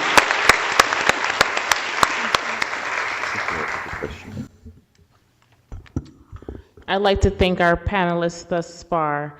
And I remind those who are tuning in to please ask your questions. So we received 3 questions, so I'm going to just paraphrase it into one. They're similar questions. So this question, how can we increase parent participation and reduce reliance on CPS involvement, which might deter parents from seeking assistance? And I think that Jen Cohen, if you'd be best to answer this question. I'm sorry. Excuse me. Want me to repeat the question for you again? How can we increase parent participation and reduce reliance on CPS involvement, which might deter parents from seeking assistance? I think we have to have a recognition that at Mentor New York, we like to think about what we need to do for young people, recognizing that young people are a symptom of a larger problem. Young people don't get born needing a mentor. They come through a system. And so whatever we put in place has to recognize that families, both extended families, communities need support, and they need support done in the same way we would want to do it with young people. Strength-based, focus-based, as opposed to punitive, to be improving it. Otherwise, parents won't come forward, won't be receptive to hearing a different way of doing things. Mm-hmm. That means a mind shift about how we're thinking about the solutions we bring to them. And I think we need to make sure that that's where we're focusing on any intervention or any support. Not punitive, but moving ahead. Thank you. Can I just add on to a response for that? Because one piece I think also that we found very, very effective is the use of, they call themselves social translators, but they are our school liaisons who actively serve to go out into the community, connect with parents, sometimes even transport parents around. The other piece that we found very effective is stop holding your meetings just in the school. Leave the school and go out into the community, and whether it's places of worship, whether it's places around the community, that's where you hold your meeting. That's where we're finding we can have more engagement and enrollment of parents coming to these places. So get outside of the school as well. Absolutely. And I would just say that we have to make sure that our languages we're accessible, that we really have representation of what the community looks like as far as not only race, but also language is important. So I'd like to introduce one of our next panelists, Ferdy Costello and Stephanie, sorry if I butchered your name, Friz Gaioa? Sorry. Please introduce yourself when you get up. From the Empowerment Collaborative of Long Island. Hi. Good afternoon, and thank you for inviting us to speak here today. My name is Stephanie Frizjoya, and I am co-founder and director of counseling at Empowerment Collaborative of Long Island. ECLI is a non-for-profit organization in Suffolk County which provides trauma-informed services to survivors of abuse, neglect, and violence who are also court-involved or incarcerated. ECLI provides youth with advocacy, counseling, intensive case management services during the various stages of their process, including court, jail, and re-entry back into our community. Can everyone hear me? Yes? Okay. So my name is Ferdy Castillo, yes, like Fetty Wap, and I'm a co-founder and the director of advocacy at ECLI. So for 7 years, I began working in the criminal justice field within criminal justice involved youth. And at least once a month, I witnessed someone's child handcuffed and taken into custody because of failures in our education system, social service system, and human service system. But also, we as a community have failed them. I was born and raised in Central Islip, and for the past 10 years, I now live in Brentwood. I don't just come as a service provider, but as a prior youth that needed what still doesn't exist today. I can tell you firsthand that there are families who are merely fighting every day of their lives to survive, working 2 or 3 jobs, but only able to go food shopping once every 3 months, whose DSS cases are closed because they can't get to their appointments. Sorry, this is tough, this is hard for me. Youth who have to take care of themselves and their siblings, responsible for a household all before the age of 18, whose family desperately looks for their help and so they drop out of school to get full-time jobs, but who would hire a 16, 17, 18, 19-year-old kid with minimal experience and no high school diploma? So they resort to what they know best, because even if there are 1 or 2 college graduates on his or her block, there are 8 drug dealers, and those college graduates aren't engaging them, but those drug dealers are. Then you have gangs who are always looking to expand because there's power in numbers, and our communities have very large disenfranchised populations of youth who have no place to go after school, get kicked out of the library for being too loud or rowdy, get suspended or expelled, and so now have a lot of time on their hands and don't go home because there's no one waiting for them. Now couple this with trauma. Severe neglect, children and youth who have raised themselves without structure, without a caregiver, without someone to hug or love them. Domestic violence, children and youth whose livelihood are placed at risk every day when they have to come home to abuse either directed towards them or a parent or a caregiver. Community violence, I had to go to school every day ready to fight. I had to go to school every day ready to fight. Not because I had a problem with anyone, but because you just never knew. Just never knew. And so when you don't have that safety, right, you are always on guard because safety is not an option. Our communities, for many of our children, feel the same. I have youth who live in rival neighborhoods and just coming out of their homes is a risk. Many of the places where they're asked to go for help, school, rec centers, parks, are breeding grounds for violence, drugs, and gangs. There is no place our children can go to feel safe. Extreme poverty. Similarly to what was said before, poverty is violent. Not knowing when your next meal will come from or if you have a place to live keeps you in a state of constant panic, fear, anxiety, and their very sense of existence is threatened every single day. Homelessness is a crisis on Long Island. I have youth who have lived in sheds in the backyard of their friend's home, in cars and couch hop just to survive. If they seek help at DSS, they're forced to help to put their parents on child support, so they decide to continue to be homeless. Separation, foster care, family court, CPS, group home, incarceration, the separation at the borders, produce documented studies on the psychological detriments that result from family separation. But the reality is that we have been separating our families for generations. We have parents unable to connect to their children. We have parents unable to connect to their children because they are products of these same forms of separation, and as a result have their children removed from their homes, only ensuring the cycle continues. We believe that in order to best serve the youth in our community, those who are already criminally involved and those who remain at risk, we must reallocate funding away from the systems that perpetuate these same cycles of family of suffering and move it directly into the community itself. We need services and programs that make sense for our youth. By reallocating funds to grassroots, community-based programs, leaders from our own neighborhoods who have overcome similar barriers to our youth can provide true, meaningful, rehabilitative interventions rooted in experience and the ability to connect with this vulnerable population.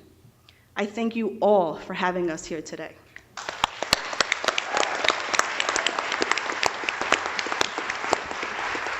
The sheriff has done a tremendous job in providing resources and programs for young people in his facilities. My question to you is, what is that we can learn? And Exhibit A, by the way, is the second young man, Guy Mel, on your film. I couldn't do anything with him for 4 years, and there he is now. I sent him to the sheriff in Toulon, and there he is. He's a different person. What can we learn from him, what he has done? And how do we use that in deciding how to allocate funding that is given to us for community-based services? I think one of the most important pieces that you've done, Sheriff, is to meet directly with the youth who are in the jails and to sit down and talk to them, not only in the schools before they get to you, which I know is your goal, but also when they are already incarcerated. What happened? What got you here? What do you need so that we can set you up to not come back here again and to get you where you want to be in life? And I think that goes along with how we decide where funding goes in the future. It has to be going to the people who are working directly with the youth, who can advocate for them, who are going to be on a mission to start working to change the narrative, change the language, like a lot of people mentioned, that we're using to talk about them. We're calling them at risk, or they're the bad kids, or they're have some other kind of negative connotation associated with them. These are kids who are forming their identity at this point in their life, and every label, every negative term we put out there for them sticks. And just to add to that, Sheriff Toulon, you've done an amazing job in the Choose Your Path program. They get their education met, they get their therapy, they get group and individual counseling daily. These are things that we can't even connect them into their own when they're in their own communities. That's the issue that we're seeing is that our communities do not have these services. That our jails are doing a better job at supporting our children than we are in the communities. That's the big issue. We don't have those services. They have 3 meals a day, similarly to our young person who just spoke earlier. 3 meals a day. That's not guaranteed when they go home. They have a ride to and from court every single court day, right? That's not guaranteed if they go back into the community. They have their educations met when they're in the community. When they go back home, some of our students get turned away from the very same schools who are supposed to be taking them back in, and they're not. And so they're not getting their education met. These are so many holes that exist, right? And so how do we create what you've created in the jails in our communities? That's the question. That's where the funding needs to go.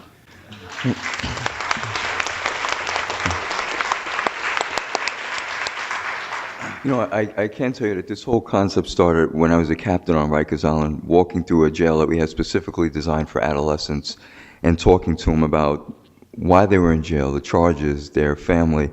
And so trying to move that concept forward into Suffolk County is something I feel very successful, that has gone very successful because of the staff that I have that really have bought into the concept and are really working very diligently with the inmates that we have. You know, I do think one of the things that we have to do is really transform what we're learning today from not only just the jails, but how do we impact the community? You know, while my purview are the jails in Suffolk County, I still feel it's my obligation to work with the community so that those kids don't come to jail. And so I feel that it's very important that we identify the services, identify in each particular community, because we're so different here in Suffolk County. And I think not only hearing what's going on today, I know for a fact, because it's going to be one of my missions to really make a true change in not only in our community, but making, you know, things right for everyone here.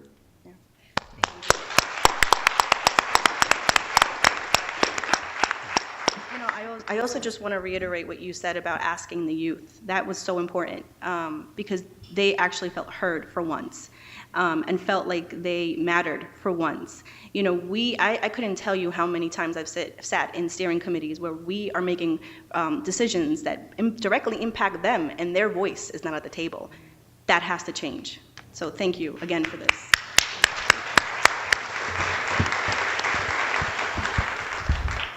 Thank you, ladies. And as we segue into our next panelist, but I do want to thank you for mentioning one of the issues we have is this 360, where individuals get incarcerated and they go home and they go back to the same old environment, and that has to change. We need that support system. And you also mentioned funding, and I just want to give a quick shout out to Rebecca Sannon, who is working diligently on the census.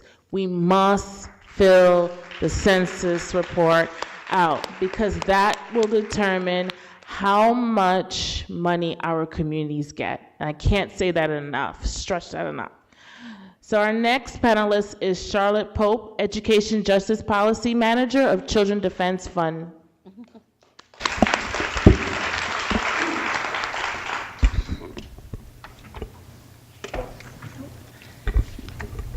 Good afternoon. My name is Charlotte Pope. I'm with the Children's Defense Fund New York. Thank you for the invitation to speak today, and thank you to all members of the task force and everyone in attendance today. I'm here to build on previous testimony and speak to the educational policies and practices that push students out of school before graduation and subsequently fuel what is being discussed here as the prison pipeline. Our goal here is to encourage this task force to lift up strategies that move schools closer to adopting restorative approaches while ending the reliance on suspension, expulsion, and justice system responses to resolve what are actually deeply rooted inequities. According to the latest Civil Rights Data Collection Report, across school districts in Suffolk County, there were over 7,000 out-of-school suspensions during the 2015 school year, and the county had an average out-of-school suspension rate of 3 suspensions for every 100 students enrolled. There were 22 school districts operating well above that average, with the highest rate being almost 15 suspensions for every 100 students enrolled. Alarmingly, there were 318 expulsions across Suffolk school districts, with one district expelling nearly 3 of every 100 students they enrolled. To transform school districts and communities, school climate improvement efforts should be wide-ranging and creative, and I will speak to a few suggestions while a written testimony offers up the following. Ensure meaningful collaboration and partnerships with the community and those most impacted by school pushout and disparate access to a quality education. Develop dignity-based school discipline policies. Clarify and limit the role of police in schools. Promote data collection and public transparency, and grow and sustain positive approaches that are community-led and community-driven. These recommendations aim to frame schools as community resources, consider the scope of what may lead families to feel unwelcome in schools, support a culture of care and restorative practices, and move districts towards addressing the underlying issues of student behavior without focusing on punishment-driven means of accountability. Importantly, the size of the discipline gap varies greatly from one school district to the next, illustrating the significance of the local context as differences in policies and practices at the school and district level both play a role. As one example, the length of the school suspensions is often set according to the district's code of conduct. In one county district, engaging in disruptive behavior would fall under a short-term suspension of less than 5 days, while neighboring districts have assigned consequences of a long-term suspension and an undisclosed period of time lasting more than 5 days. In many districts, school administrators have the autonomy to respond to student behavior according to their own approach to discipline. As a research-based example, one survey of principals from every school in one state found that principals' attitude on discipline was not only the most powerful predictor of whether suspension rates were high or low, it was also the strongest predictor of whether racial disparities were large or small. Another concern are policies that call for the use of suspension for sweeping categories of behaviors, referred to as broken windows, no excuses, or zero tolerance. In one Suffolk County school district with one of the highest rates of out-of-school suspensions, the discipline code outlined an extensive list of categories eligible for out-of-school suspensions that are normal student behavior, such as wearing hats indoors, tardiness, profane and vulgar language, littering, and not presenting a student ID. This was startling in contrast to other districts with codes of conduct that incorporated mentions of restorative practices, non-punitive responses to those activities, and reported suspension rates below the county average. Ending zero tolerance in favor of proactive and compassionate approaches to discipline policy is an important part of ending the prison pipeline across this county. Districts should not think of implementing changes in discipline policy or practice as being isolated or distinct from their academic mission. Approaches to working with students that routinely removes them from school can undermine feelings of fairness, attachment to school, and the other elements of a school climate that make it possible for students to meaningfully participate and learn. Efforts led by students and families working with school districts across the country show that schools can maintain safety, boost participation, attendance, and academic engagement, and improve graduation rates while reducing suspensions and school-based arrests. In New York City, we've been working for 3 years now to revise the current Memorandum of Understanding between the police department and the school system. Ultimately, these agreements should seek to ensure that the role of police is limited and well-defined, and that alternatives to arrest are provided for student behaviors that can be addressed through the school and with school resources. Finally, the restorative practices investments that we advocate for emphasize school-level buy-in, student leadership every step of the way, and rejecting the culture of criminalization in schools. Tremendous need and demand exists for creative restorative justice programming in schools. Districts and schools must shift resources away from practices that criminalize students and invest in ensuring student engagement in school, building the community's skills around de-escalating conflicts, implementing constructive interventions, and creating supportive conditions for learning. I'll stop here. Thank you again for this opportunity. Thank you. Charlotte, thank you very much for coming. Thank you. I will tell you, since the film and Mariah spoke, my blood pressure has been up and I'm jumping out of my seat. And I want to thank you, and especially the sheriff and the Assemblywoman, for putting this together. I have looked around to see all of the powerful people that are sitting in this room. And I have also made mental and written notes about who is not here that should be here in this room. Okay. You know, what I would ask you is, given the fact that we have to do something about this, absolutely. This comparative data for the school districts is really powerful. And if it is not shared, it should be shared immediately. But what I want to ask you is, with all of the recommendations that you have, given that we do have school officials, elected officials, community leaders, faith leaders in this room, what's the one thing that you think that we should do that doesn't require legislation, that doesn't require additional funding, because that takes time? But some of these recommendations, I think we can put actions together, timelines together, owners together. So what's the one thing that you think that we could do as a collective body? It seems like a lot of people in the audience today understand what the issue is, and we know that the community understands what the issue is, and students understand what the issue is. So your role could be in supporting communities in that awareness raising work, elevating or leveraging the access to data information that you all have as representing different agencies to make the data public and transparent, and share what you know to help recruit people to be on your side. You know, students' experiences of punitive discipline in school who are now in jail. What schools did they come from? What zip codes did they come from? Can you share that information with the public so that they can mobilize their school communities to act out against this? That they can use the access to information to get more people on their side. Okay, wonderful.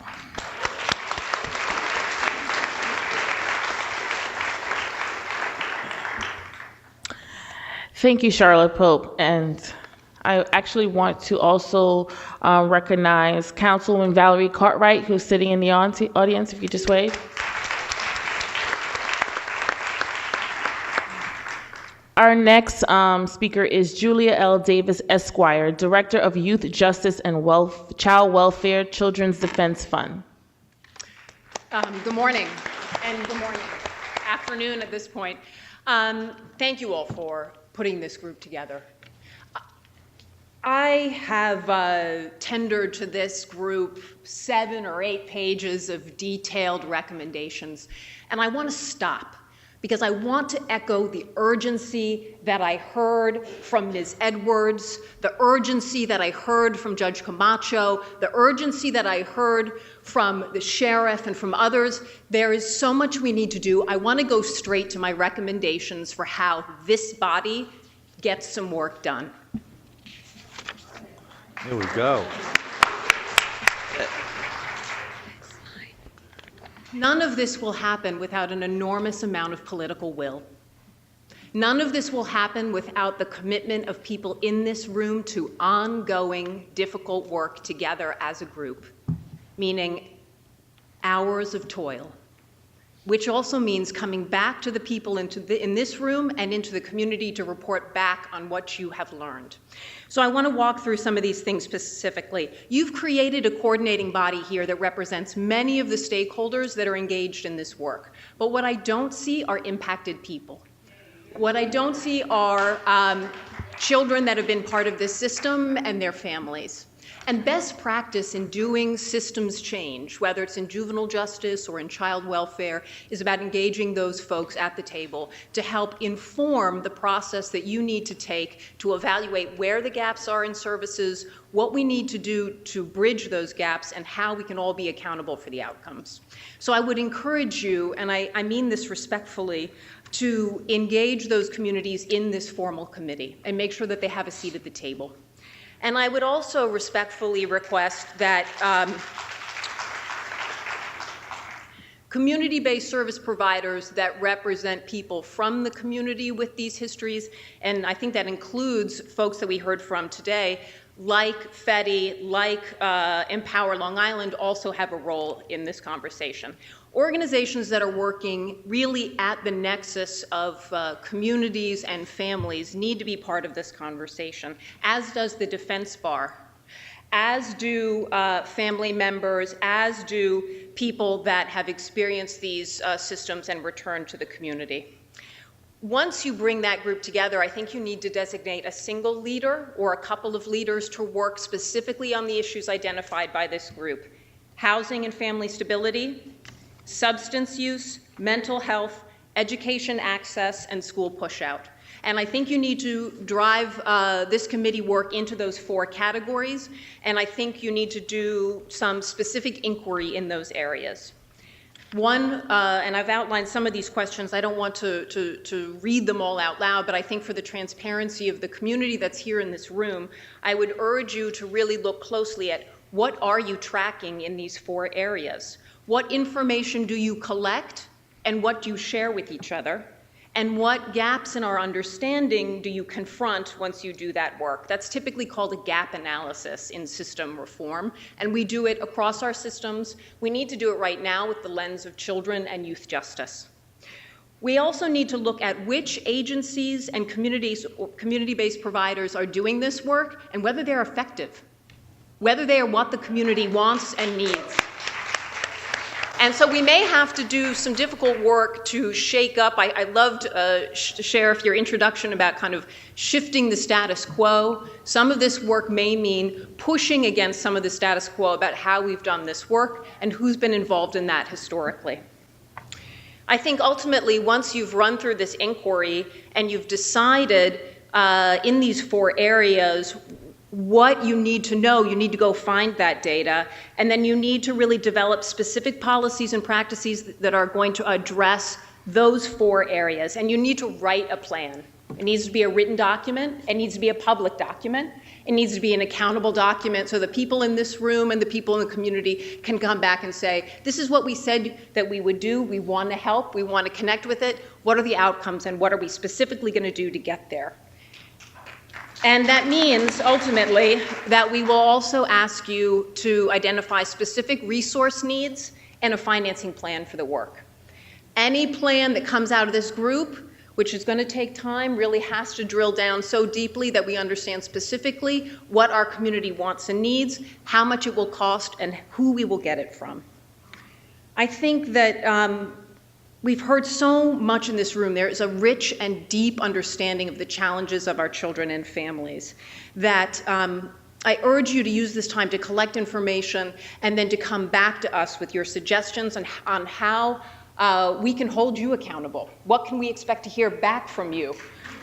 And that would be a great way for us to continue making this progress. Charlotte, my colleague, spoke a lot about the data coming out of Suffolk County.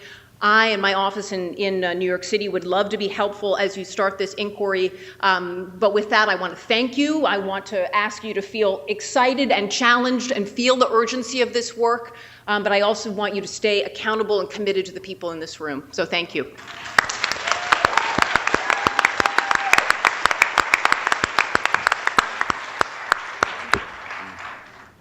So, excuse me, I just want to echo Tracy's comment that we appreciate Sheriff Toulon and Assemblywoman for bringing these people together and to be part of it. And I would just offer to the group, at Mentor New York, we don't refer to children as children at risk. We refer to them as opportunity youth or youth of promise.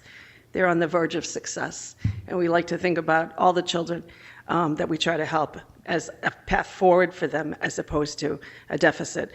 My question to you was going to be, what should we do next?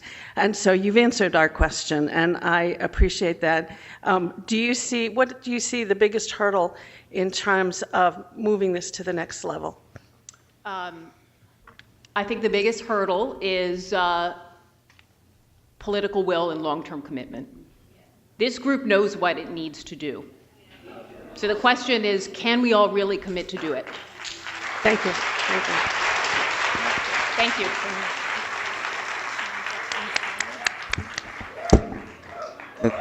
And so, I thank you, Ms. Davis, and I respectfully say you do not know Sheriff Toulon, but the political will and the determination is there. And but thank you very much for your testimony. I hope we can include you on our committee to help us move this forward, and your thoughts and ideas are very much appreciated and gives us a little bit of a framework to move forward. So thank you again. So I'd like to invite Serena Liguori, Executive Director of New Hour for Women and Children. Good afternoon. My name is Serena Liguori. I'm Executive Director of New Hour for Women and Children, Long Island. I'd like to applaud the Sheriff and the Assemblywoman for holding this panel and for each of the panelists here today. I'd also like to acknowledge Sheriff Flood. Thank you for being here. We have a Nassau sheriff, and I appreciate her participation. New Hour's vision is to provide successful support for children and mothers during and after incarceration. We recognize the critical role mothers play, often as the primary caretaker for their children. I'd also like to mention Dr. Mazada Peretti mentioned the use of language and labels, and we often talk about inmates and prisoners as inmates and prisoners, and I refer to those of us who have been there as returning citizens. Women's pathways to incarceration are inextricably linked to abuse, lack of mental health support, and substance abuse. Most incarcerated women have a long history of abuse.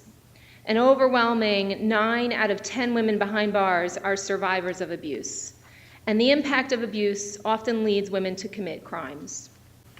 I can personally attest to the impact of domestic violence on my own life's journey, having been incarcerated because of a family violence issue. And for me, like many of the women I was incarcerated with, prison was not a healing place. Prison was a place of trauma. It was a place that perpetuated continued trauma. For over a decade, I, along with many other advocates, have worked to urge the passage of the Domestic Violence Survivors Justice Act, and we recognize and applaud the state legislature for successfully passing this important legislation. This new law will finally untie judges' hands, allowing them the discretion to impose alternative sentences for those convicted of offenses caused by or related to domestic violence. That was my case. Yet, the Domestic Violence Survivors Justice Act has not yet changed outcomes for survivor defendants, those facing criminal charges who are survivors of abuse. And it isn't likely to do so if judges do not know about or urge the use of this new statute. I came home 21 years ago from prison, and yet the same barriers I faced then resoundingly are shared with me by the 570 women who have walked through New Hour's doors since we opened our doors in 2014. Women returning to Long Island after incarceration from federal, state, and local jails share the same 3 major barriers to successful reentry: lack of housing, lack of education, and technical skills, and the cost and inefficiency of public transportation across Long Island. I'd like to talk a little bit about public transportation because it is increasingly expensive. And for women who have been traumatized by incarceration, to then come home and expect them to navigate the buses and the railroad on their own with little money is setting them up for failure.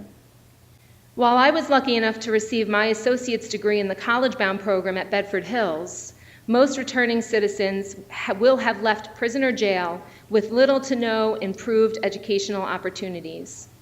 Higher education is critical to creating successful outcomes for returning citizens, and part of this educational journey is the ability to create increased social emotional development. Most of the women that we surveyed in New York State prisons, when I went to 5 of the women's prisons with a team of folks from around the country after my release, we surveyed hundreds of women, and we found that the average educational level they had completed before prison was 4th grade. Some of our work includes connecting women to the College and Community Fellowship based in New York City, which enables women with criminal convictions to earn their college degrees so that they, their families, and communities can thrive.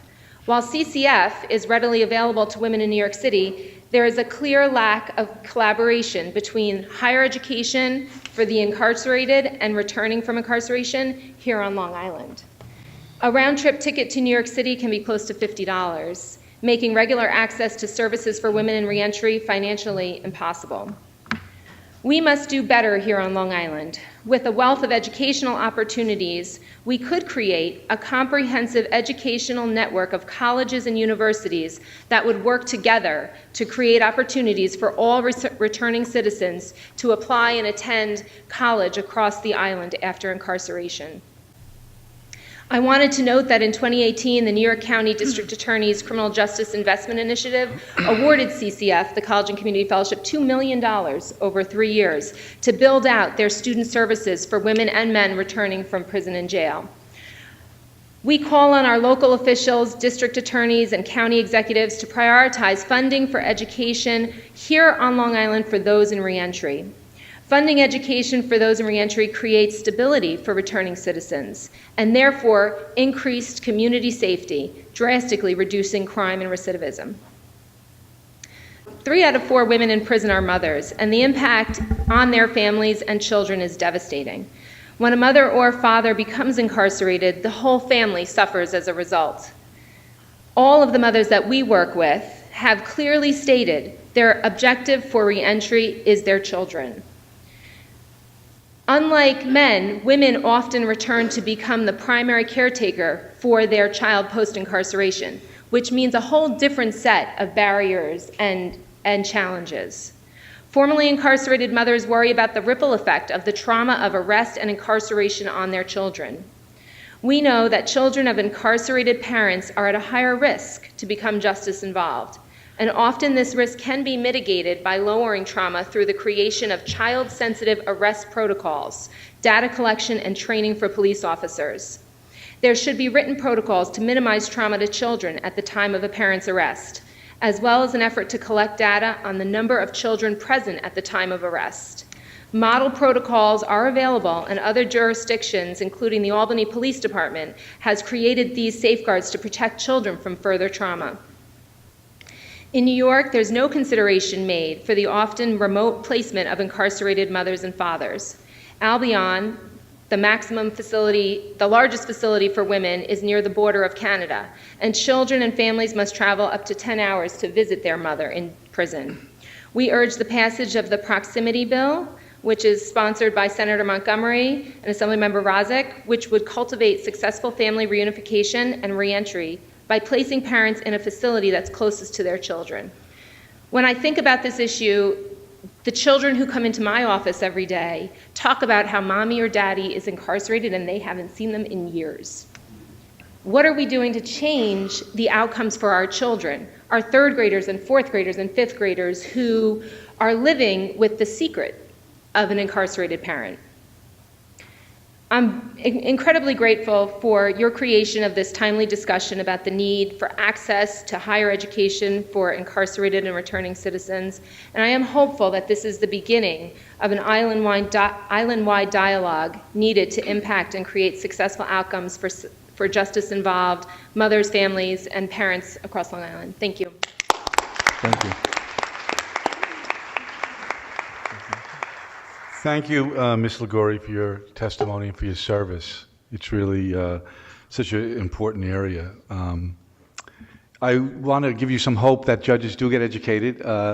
Last year we had the Raise the Age legislation, and there's a very active statewide education network. I was trained on it during continuing education we receive every summer, and I'm sure this is going to be part of it. And in addition, locally, we received extensive training on the Raise the Age, and I'm sure it will happen with respect to this legislation, which is a long time coming, right? And the Domestic Violence Survivors Justice Act does a number of things which allows for consideration under certain circumstances of reduction in sentences, of placement, alternative placement, and community-based situations which would allow more contact with children, all wonderful and laudable things in the right cases. So I wanted to ask you if my question really got, and I think defense attorneys need to be educated as well, you know, because they're the ones who have to urge on the court that they should be considering this. Have you, or you're aware of any way that you can identify presently incarcerated women who might qualify for the resentencing? This law also allows for resentencing of certain qualified individuals. Is there any way to survey and obtain who they are and start to get to work on those cases? Yes, absolutely. We've been thinking about it, so you read my mind. We run programming in Sheriff Toulon's facility, and we're grateful for that opportunity. Some of those women are sentenced to under a year, but most of the women that this bill would impact are they're over a year sentence. Yes. We are working with Our Children, who has programming in Bedford and Taconic, and Outlayers in Albion. So we would love to survey those women, and I know that the Women in Prison Project, the Correctional Association, and a lot of the nonprofits that are working on this, a lot city-based, are already talking about how we can survey these women. We did do a preliminary survey over 12 years ago of women, and surprisingly, the number of women who would be eligible for resentencing was incredibly small. And so that is both bad in terms of it not making it to all of the women, but good in that it's a smaller number of women that we can really make sure we address and have attorneys who can help them. Very good. Thank you. We have one more. Serena, one more. Get to ask, I'm sorry, I don't mean to. Well, first let me tell you that I think your program is amazing and so critically needed. And the passing of the Domestic Violence Survivors Justice Act is really a positive step forward, so you should be very excited. And since Judge Matthews addressed the issue of the incarcerated, reentry of the incarcerating woman, let me ask a question regarding children of incarcerated mothers. I think of children. I had an opportunity to teach at Rikers Island, and I dealt with male adolescent inmates, and it seems like it was a weaving thread that so many of them were children of incarcerated parents, somewhat of a springboard into the prison pipeline. But my question is, some of these kids are 12 when their mom is first incarcerated.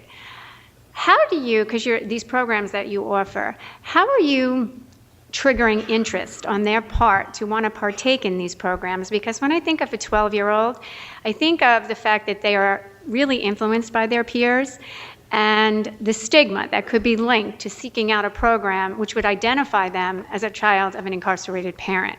So just curious, again, I feel like so many of the questions I would have liked to have asked have been asked. So I kind of wanted to refocus it and ask, how are you triggering their interest? How are you bringing them in? Because I'm not so sure, especially with the kids that I've dealt with, that they would have jumped at the opportunity. You know, I love that question. I'm so glad you asked it, and I wish I had included in my testimony. One of the things that our agency does that surprisingly is not done by other agencies is hire those of us who've been there. And so it's very easy for a young person. We had a young girl come into our office and she said, "My mom's in prison. This is the only place I feel comfortable saying that." Mm-hmm. So creating cultural competency, creating those of us who've been behind bars to be out there supporting and encouraging our own stories as a path for those who are then impacted is really important. So thank you. Thank you. Thank you. We have a question from the audience. How can we incorporate the Cheshire correctional model, and that's in Connecticut, into our own prison system? I can't say I can't make any changes in our prison system, but in the jail system, my staff, Rebecca Sannon, are scheduling a visit to Connecticut just so we can see that model up close. It was featured on 60 Minutes a few weeks ago, and it's, we're always looking to see how we can do things better. And then another question is, how can we acclimate inmates back into their communities regarding transitional housing and other things? I can tell you that in the jail in Suffolk County, or in the 2 jails, we do a transition planning. So we're working with the individuals when we know they're going to be released from our custody, so that there is some transition back into employment, education opportunities, their faith-based organizations. We realize that there's a lot of challenges that us as correction practitioners, or those that work in the sheriff's office, it's outside of our realm and our authority, but we are trying to push. We didn't have transportation. And if you think about inmates leaving our custody from Riverhead or Yaphank, there was no bus to pick them up, to take them back to, where they live. And so, my staff work very diligently on that, and so we have bus service 3 times a day in each facility. But I can tell you that's not even enough.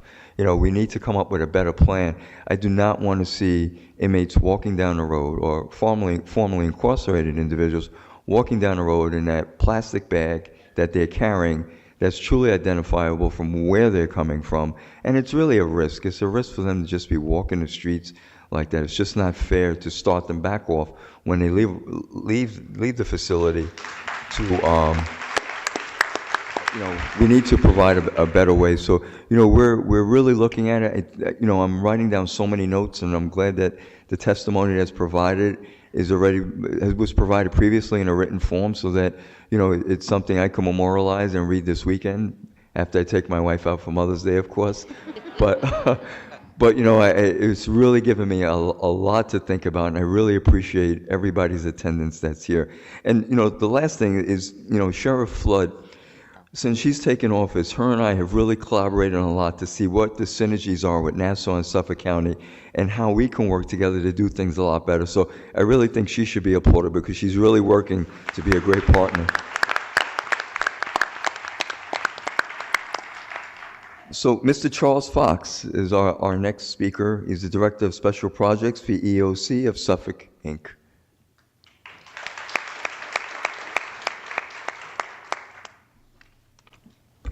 Good afternoon. First, let me just thank you all for convening this event. We're all stakeholders, all of you, all of us, so it's incumbent upon all of us to come together to brainstorm solutions. And thank you to our elected officials. I think that it's amazing that we have elected officials that understand that being an elected official is about public service. And many of our elected officials lose sight of that, so thank you. Thank you both. I just want to throw out a piece of information that always baffles me. The largest provider of mental health services in the United States is the prison system. So that means that we're not exactly being proactive with these issues. So we're waiting until kids get in trouble to work with them. So we have to fix that. That was our script. I'm sorry. Let me get back to my script. Okay, so my name is Charles Fox. I am the Director of Special Projects for the Economic Opportunity Council of Suffolk. During my 14 years with the agency, I have developed and implemented a host of youth prevention programs designed to foster growth among our youth and keep them on a positive path. With regard to juvenile justice and criminal justice involvement, we believe that the best deterrents are comprehensive youth programming, mentorship, school and family supports, and exposure to opportunities.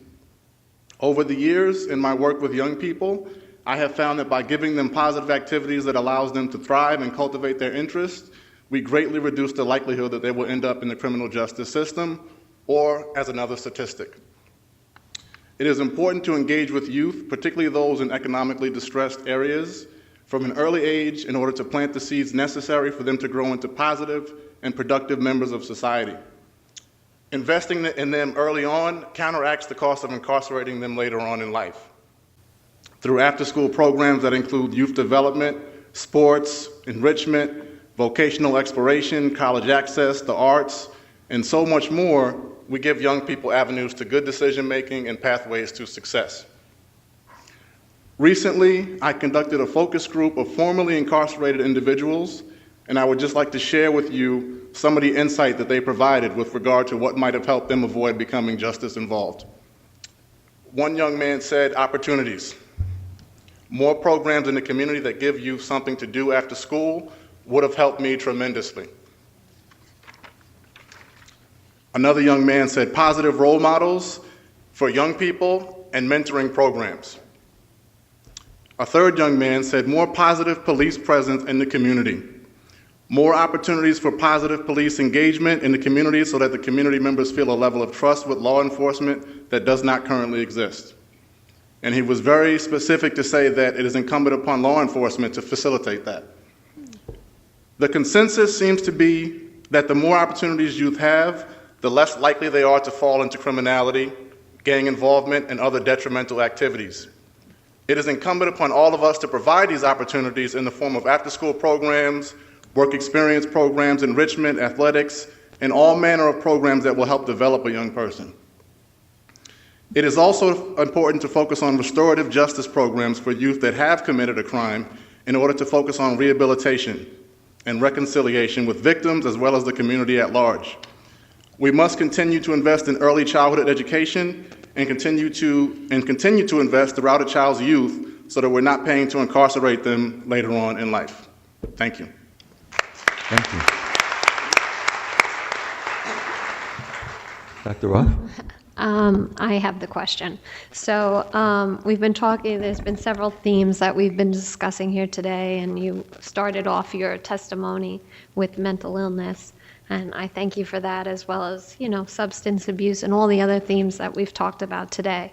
And I thank you for your interest in a focus group. I think that's such an amazing idea to get a perspective, like I think someone else was speaking about, to get a real perspective on what's really going on. And one of the statements that struck me was about police presence. And I think that we didn't even touch on that today. And it's something that, this obviously, I guess it's a male individual, felt, it was something to be said. So what strategies could we use to elicit more positive police engagement, do you think, from your experience? I think law enforcement just has to get more involved, and they have to start seeing our community start seeing themselves as being part of the community, as opposed to being above the community. Yes, we need policing, but we also need cops that show that they care. So, in talking to these young men, most of them would, they told me that they'd never had a positive interaction with a law enforcement officer in their community. And that's not to come at law enforcement. It's just to say that there's a lot of historical reasons for why communities of color don't trust law enforcement. So we've got to do a better job to facilitate that and make sure that there's a better, stronger relationship there, because we need police. We need the community to believe in police. We need good police officers. We need good law enforcement. But if there's no engagement there, then there's going to be a level of trust that doesn't exist. Thank you. Thank you. Next, we have a personal impact story from Ms. Anitria Blue.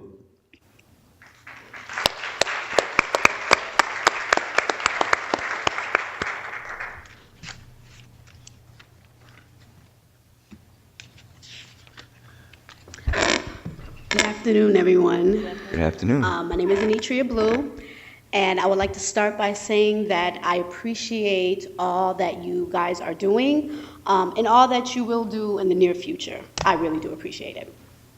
I live in Huntington with my adopted parents. I was released from prison 11 months ago, having done 17 and a half years for manslaughter in the first degree.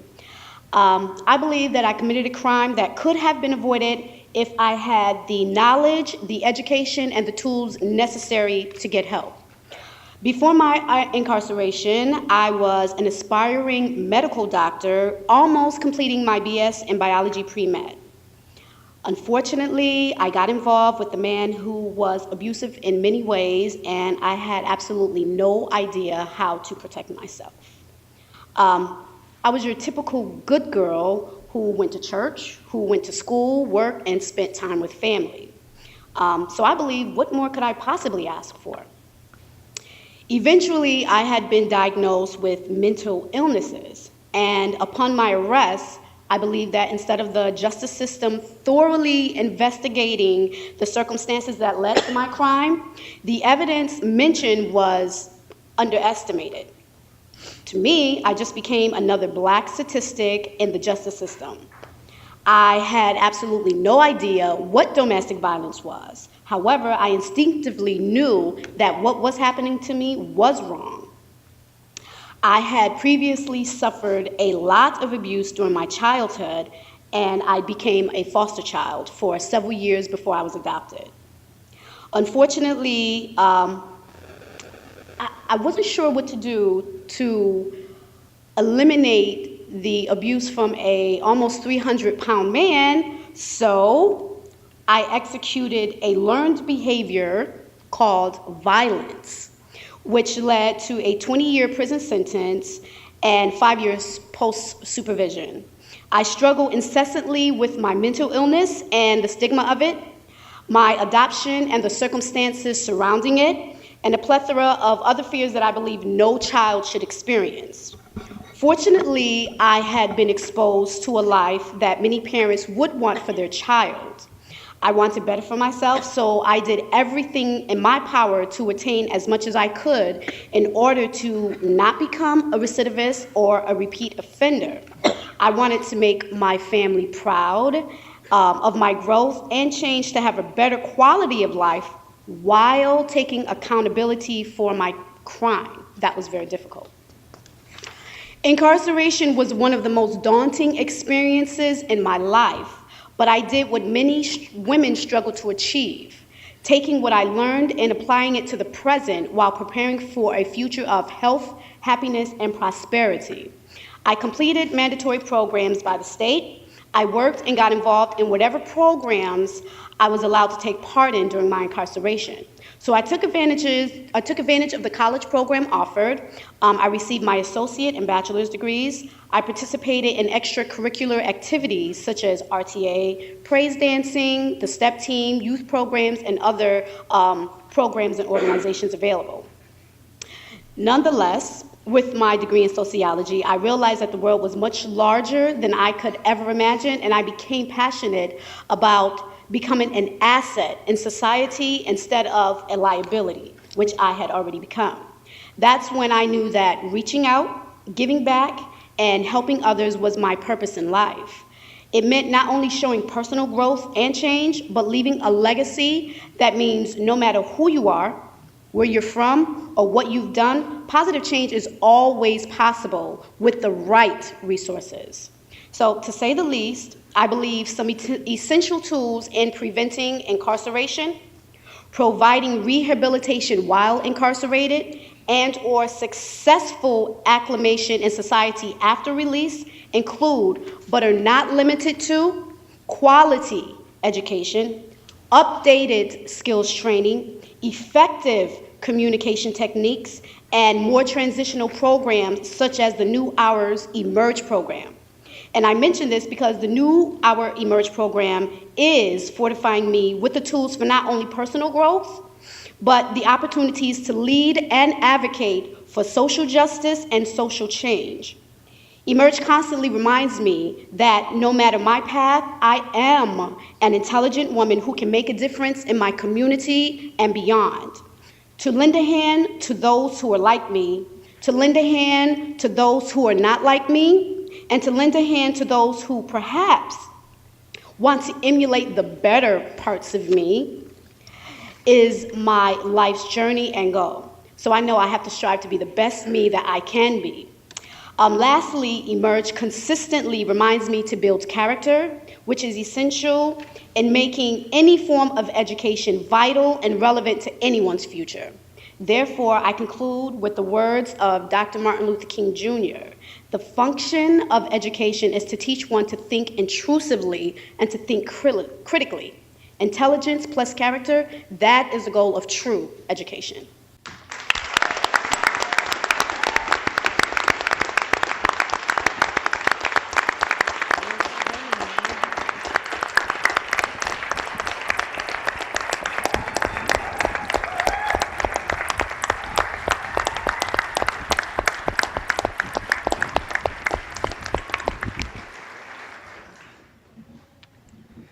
Thank you very much for sharing that with us. Oh, don't go away yet. No. We have a question for you. Ms. Gladden? Good afternoon, Anitra. It's good to have you here with us. And I would just like to say welcome home and give you a hug.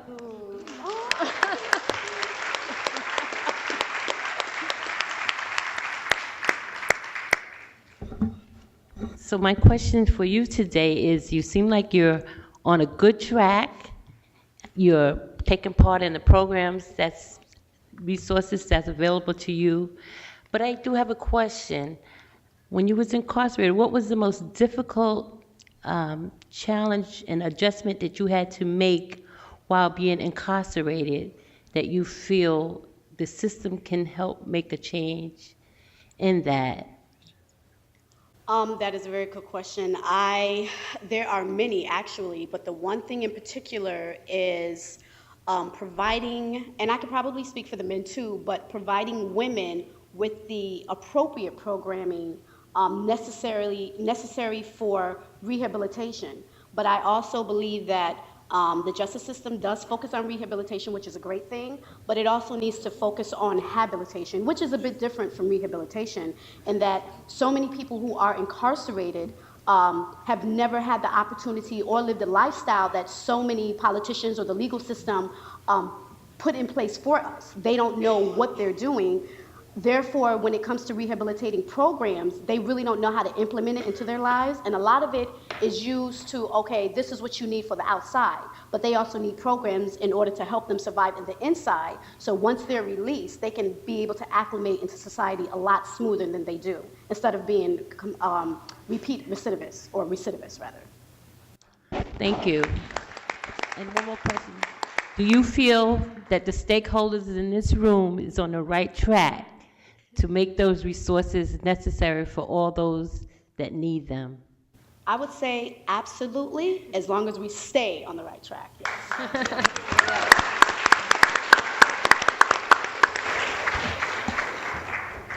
Thank you, Ms. Blue, for that personal story. So we're moving on to our final panelists. And our next speaker is Elizabeth Justine Esquire, Legal Aid Society of Suffolk County. Oh, did you come with your fan club?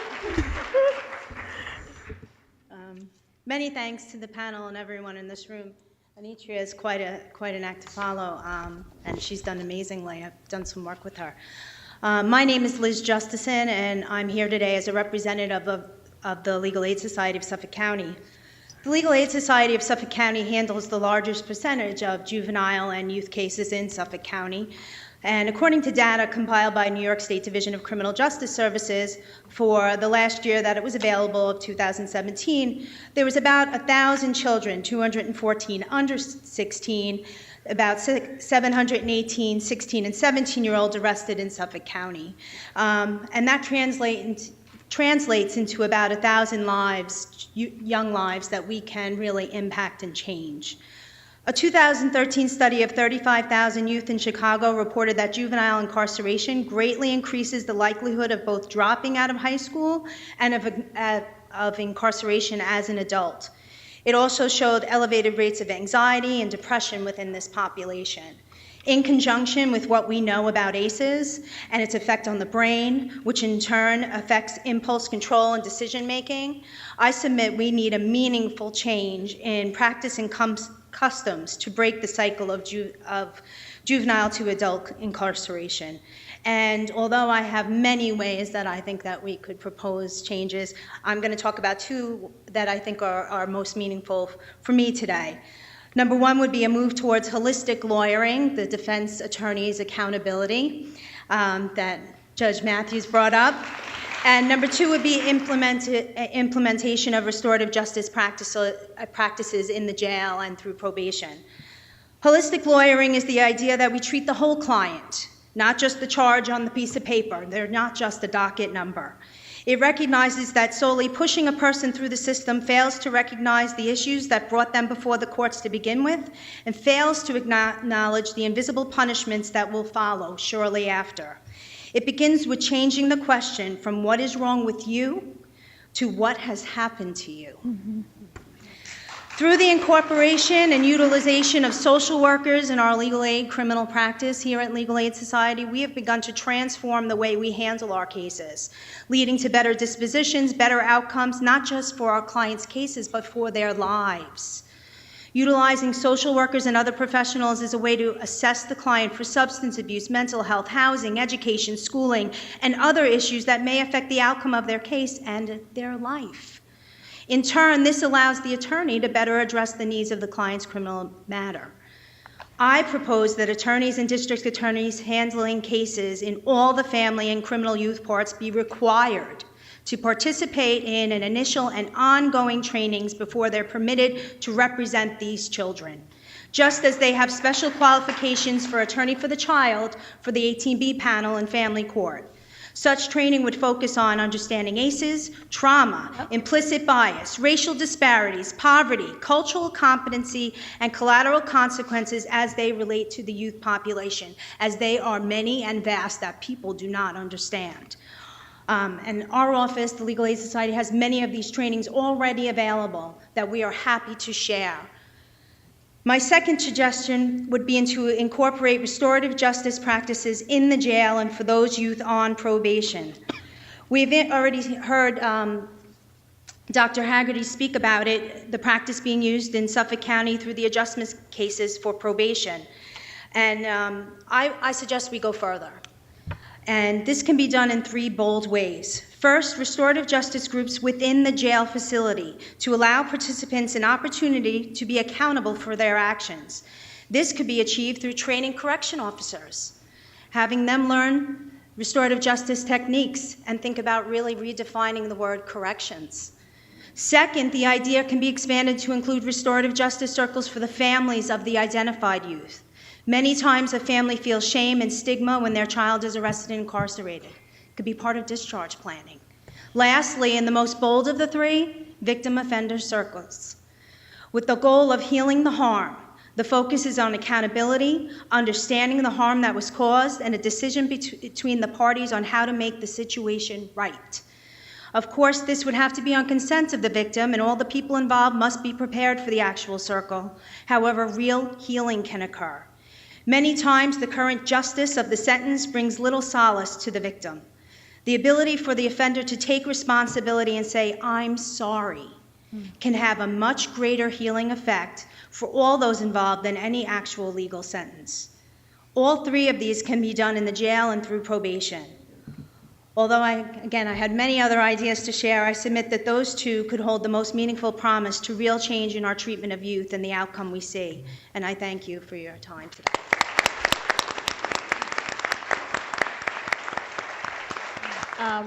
Thank you so much for that testimony. And I always say that when we are trying to look at an issue, we look at it in parts as opposed to the holistic, and looking at the structure of the family, the structure of the community, and what resources are and are not available.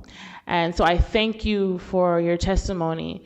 But what I ask is, as far as how can we look at the makeup of the attorneys that are representing those, because I think the makeup is just as important. Absolutely.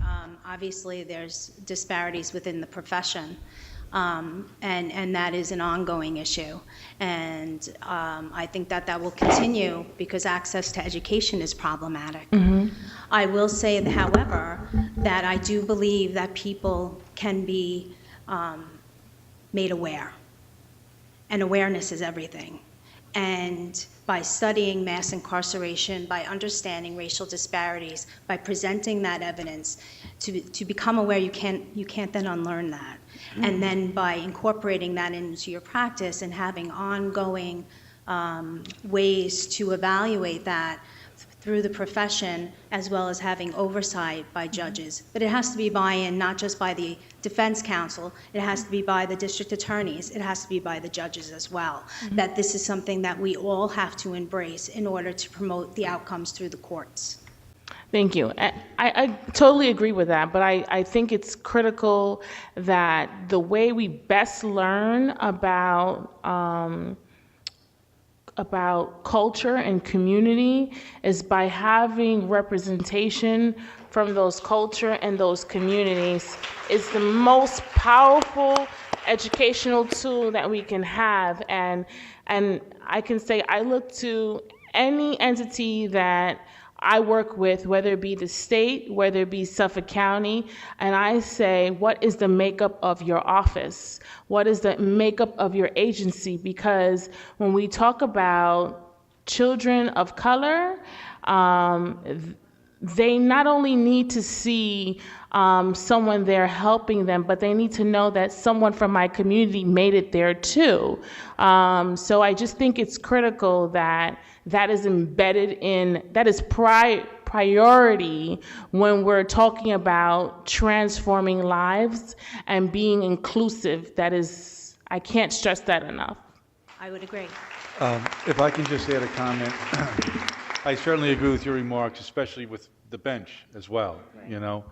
But I also want to just make a comment about the Legal Aid Society of Suffolk County. Extraordinary organization. Really, they do an outstanding job. I know from a personal experience in my courtroom, many cases. One in particular, a young man with an addiction problem, really needed to get long-term care, and I felt I was left with very little choice as to whether to incarcerate him or not. And the legal aid team, together with the social worker, got together a program, because a 28-day program wasn't going to work for him. He needed long-term. And they worked their butts off to get this kid in a good place, and they succeeded. I mean, I work with them too, but I mean, the bottom line is that but for the passion and dedication of the attorney and the social worker in your office, this wouldn't have happened. So thank you. Can I just ask you a question?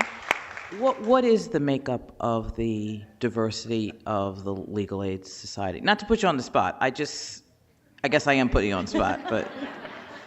I mean, to be completely honest, it's predominantly white, just like most of Suffolk County. Yeah, no, I'm saying by percentage base, because I think we owe it to ourselves. Transparency is good, right? And No, there are a lot of minority attorneys in Suffolk County, and we need to know those numbers so that we can encourage That's right. those attorneys and the agency to come together so that we can do what the Assemblywoman said and try to help the diversity of it. So is it? I could not answer that question Okay. in a competent manner. However, I would imagine that I could work with the Suffolk County Bar Association and get those numbers to you. Perfect. Okay. I promise. Thank you. And may I add that there are representatives here from Amistad, so we should just definitely connect. Our next speaker is Reverend Roderick Pearson, Director of Suffolk County Youth Bureau.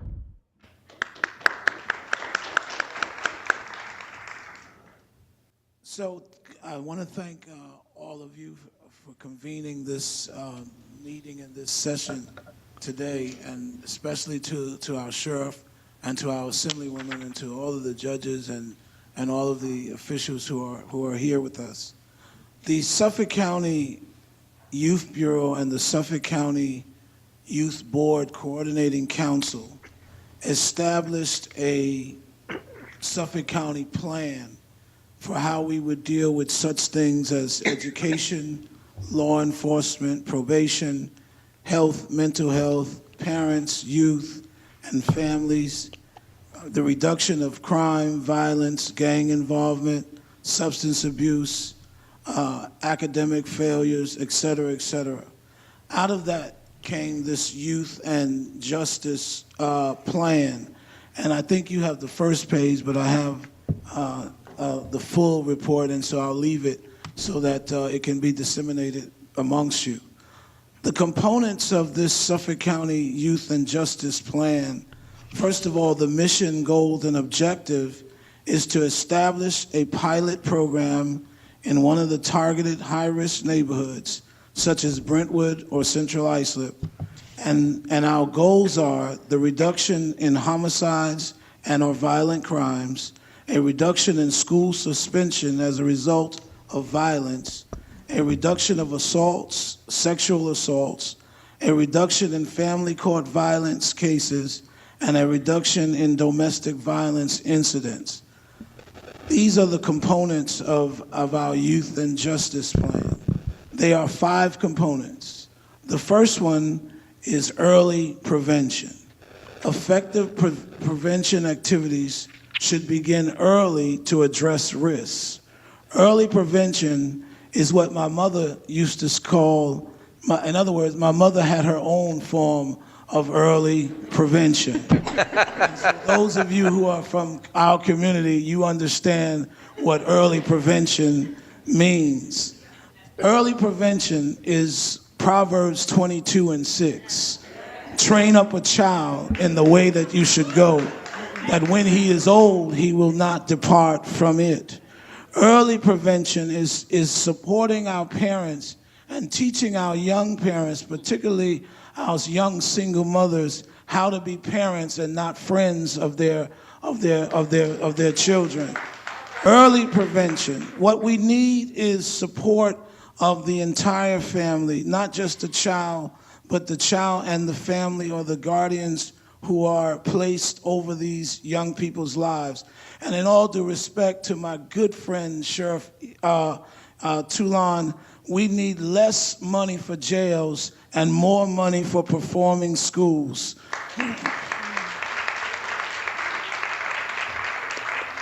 We need in early prevention programs like the Health Smart curriculum that is taught by the health department to many school districts. Programs like Too Good for Violence or conflict resolution, Too Good for Drugs. These are educational components taught at early levels of education to our young people to prevent them. If we're going to get rid of the pipeline to prison, what we got to do is, first of all, get rid of the entrance or get rid of the pipe altogether. And when we get rid of the pipe, it means that we've got to give our parents and give our families the educational supports that they need in order to be successful in raising their children so that their children become productive citizens. We've got to help in that process. Intervention is the first component. And then the second component of our plan is intervention. That once we identified that there are some risk factors and we've identified some problems, it is now going to work in order to intervene so that these young people have another chance at life. Programs like the Council of Thought and Action by our Deputy Police Commissioner Risco Lewis, programs like our recovery programs, programs like SNAP and EOC of Suffolk.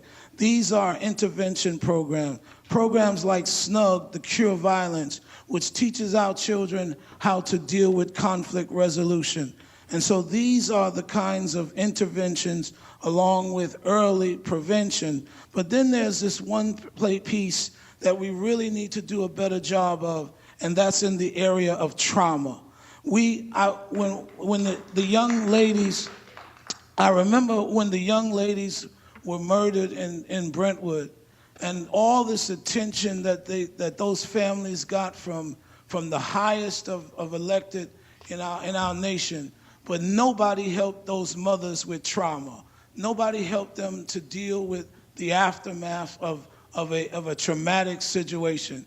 And so we've got to teach our community using trauma centers in our community to help with dealing with traumatic experiences in life. And then the fourth component is reentry, making sure that Judge Camacho has been teaching us how to build systems so that those who do make mistakes and those that do end up being incarcerated, that they come back to a neighborhood that is not resemblable of the thing that they left, but that we provide for them, whether it's through our faith organizations, community-based organizations, or other organizations to set up to help them to re-enter. And then, of course, there's the suppression, which I don't want to talk about right now, but those are the components of our youth justice and violence plan.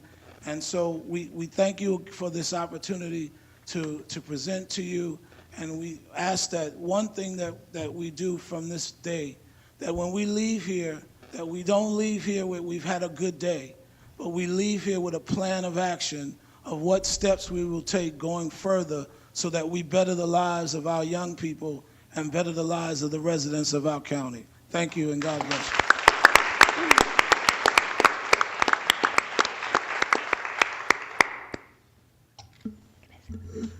Does anyone here have a question for Roderick Pearson? I wanted to say one thing. Thank you, Reverend Pearson. The one thing that you brought up that hasn't really been touched on today that I just want to reiterate because it's so important is the prevention piece. And when we talk about prevention, early childhood, because the brain develops most between 0 and 5 in our entire lifespan. And if we aren't addressing the quality of care that our youngest children in Suffolk County are receiving, and we aren't making sure that access and availability exists for all our community members, then when we talk about the trajectory of people's lives, the pipeline starts, very early on. Thank you. Yes, so I really want to thank all of our panelists who have spoken prior. We have a few more individuals who signed up. Pamela Neely with her personal impact story. Is she here?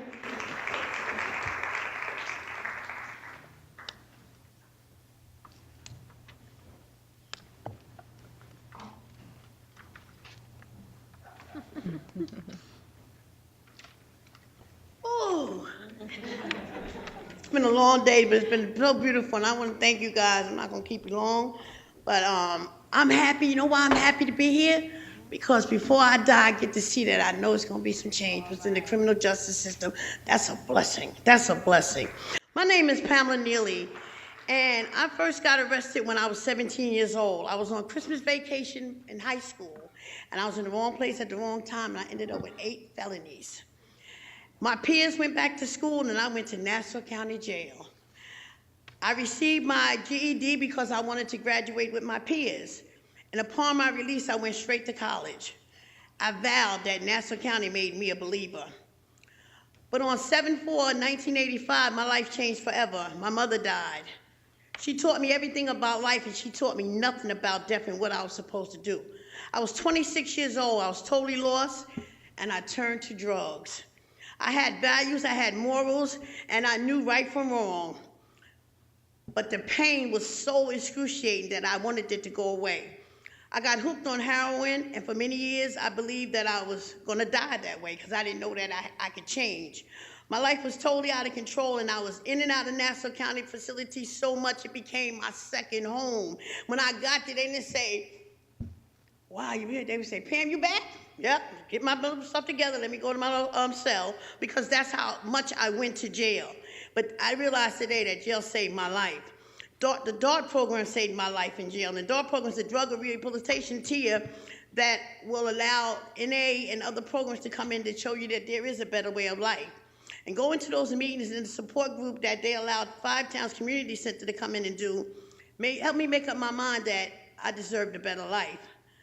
I decided that I didn't want to die another addict being buried in Potter's Field. I was better than that. I know I was better than that. And I changed my life around, and the results was phenomenal. I'm standing here today, and I would not have been standing here had I not changed my life and got involved with organizations and put my life in people's hands because something was wrong with what I was doing.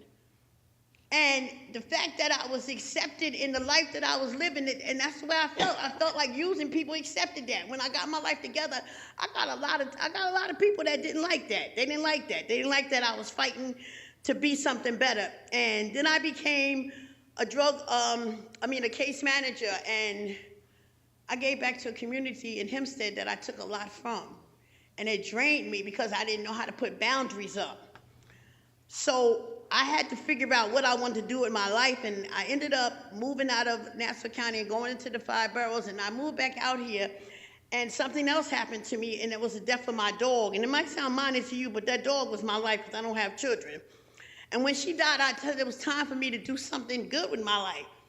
And I remember Serena. I remember Serena because I was one of the co-founders of an agency called Second Chance Reentry.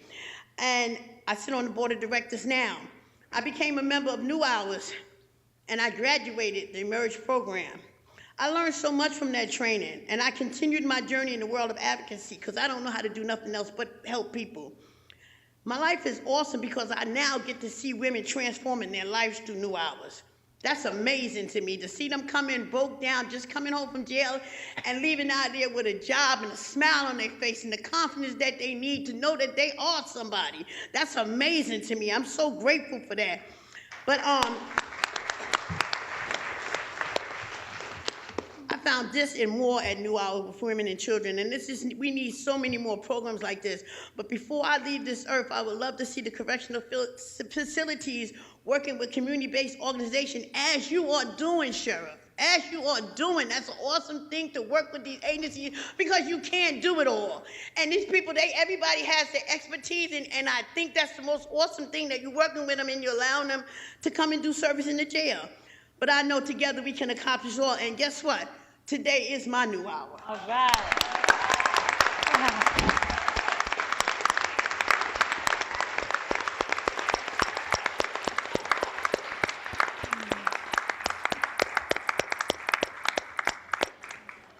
Miss Neely, I won't ask you to come back up. No, you're fine. If you want to come back up, you can come back up. But we do thank you for giving back to the community and for being a cheerleader for what's right. And I just want to ask, what connected you to DART? What connected you to resources when you were home, or what was the first connection? The first connection was when I was incarcerated. Because when you're incarcerated, you have nothing, there's not a whole lot of programs. So you have nothing but time on your hand, in which you get in, idle time is the devil's workshop. So you get into argument with women, you get into fights, you get into lies. I wanted to do something more productive. DART is a constructed program, and you have to do a lot of things in DART. And you have to behave a certain way in order to stay in DART. And I liked that structure. I really did. And the fact that somebody came to me, and I don't know if it was a but, if, or what it was, the word that I heard, that just clicked the lights on to say, enough is enough. And oh my God, today, people look at me and I can show them, baby, I know what you're going through. I was there. That makes such a difference. I'm not just sitting here saying, oh, it's going to be all right. I'm telling you it's all right because this is what I did. And that's awesome. That's awesome. So those programs really do count. You might not hear nothing from some of the inmates, but you know when they stop coming, they got to be doing something different. Thank you.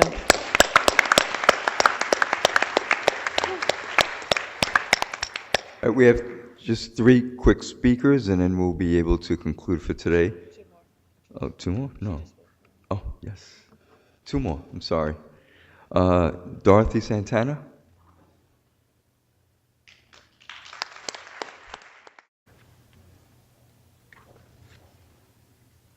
Good afternoon. Good afternoon. While I'm here, usually working alongside of many of you as the founder of Latina Moms of Long Island, which is a network that works to connect families to culture, today I'm here to tell you a story. And I'd like to thank those of you in my network for supporting me through this experience that I had as I go through this journey. And thank you for the opportunity to share and the efforts that you are doing to address this issue. I'd like to tell you a story. Stories can be real, can be made up, can be sad, and can be funny. Stories are derived of experiences, and this was our story. February 7th, no daylight savings time, so it gets dark around 5 o'clock. It's pretty cold, 30 degrees out. The day that 2 rival high schools were playing their final basketball game on senior night. February 7th, a young boy, 15 years old, honor student, catcher of the JV baseball team, the school's freshman homecoming prince, excited for his first year of high school, dedicated, disciplined, decides to attend the basketball game to cheer on his peers, students who make up a very diverse community. To his disappointment, he was met at the gym door by security along with several other students being turned away. Minor children who are told to leave the place they call home for over 7 hours of the day and venture off unsupervised into the dark, frigid temperatures, some with nowhere to go. Children who fail to comply out of fear or expecting that they have the right to be in their own school or have nowhere else to go are met by police because administrators failed to provide students with a safe alternative and found that they were not adequately trained to address overflow issues, and instead invite police to respond and subject children to the potential arrest. So this was the school's policy when I asked, what's the policy for overflow when you have overcrowding? We have no policy. System failure number 1. This 15-year-old student, during a non-aggressive, non-violent, non-threatening exchange, was then pushed up against a wall and placed in handcuffs and told, "You're under arrest." At his dismay, he asks, "Why am I being arrested?" The arresting officer responds, "What are you, in special ed?" Needless to say, this was beyond upsetting to him and his peers. He is escorted out of the building in handcuffs. These were the pictures taken by his peers, Snapchatted all over for his friends to see him being arrested on school grounds.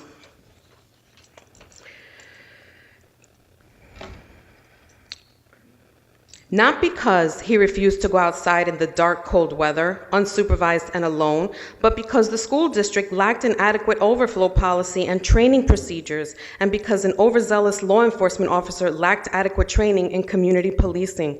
System failure number 2. The student faced several other issues set forth by our system. He ended up being suspended for 2 full months, 45 plus days, out of school,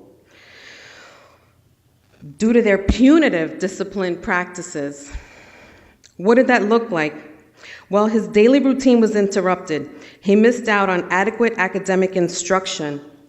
This was one of the packets he got during suspension school for geometry, with no instruction on how to do it, right? He slept in late. He stayed up late. He had no sense of purpose. He was home alone several hours of the day, had limited interaction with friends. He was ineligible to play baseball and enjoy other school activities. He faced the criminal justice system's probation department. So legally, as we were legally advised, his family settles for probation adjustment, where there's no opportunity to negotiate with an officer in hopes that stipulations would be minimal. None of his academic achievements, remember, he's an honor student, no letters of reference and recommendation from the numerous community members, teachers, and coaches even mattered. System failure number 3.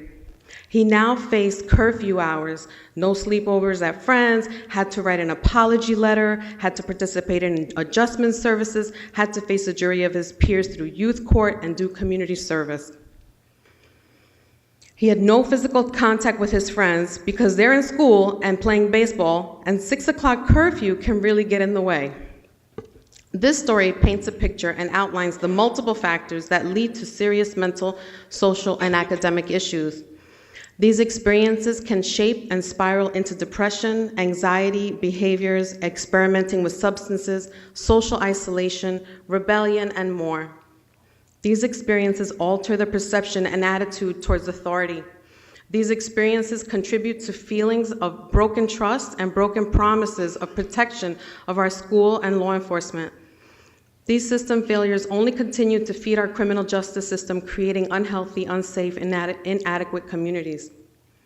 Would this have been the same account of a student in West Islip where they lacked diversity?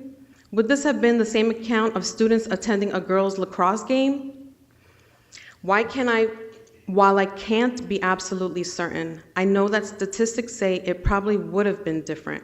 I know that implicit bias impacts student experiences, which we should all be aware of. And I know when we are culturally responsive, it impacts.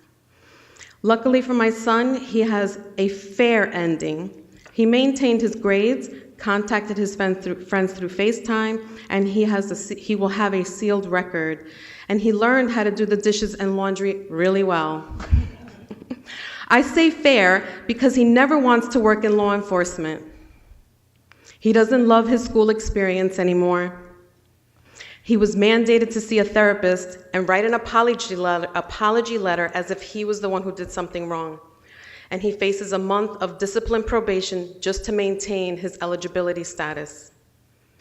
Evidence has proven that this isn't the outcome for all students, as we've all heard today. It was the opportunity for our family that opened up conversations about race, implicit bias, safety strategies when encountering authority, advocacy, policy, restorative justice, forgiveness, discipline, dignity, and faith. Faith that you will work to change the structure that right now should be protecting and supporting children rather than punishing and failing them. So thank you for this opportunity and to share our story. Thank you.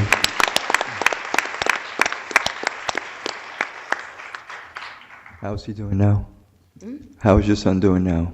He's doing good. He's playing baseball, but the other thing, because the coaches feel like, well, it's not fair for him to get a spot on the team right off the bat because he wasn't at all the practices because of his ineligibility. So he's still going, but he's doing well.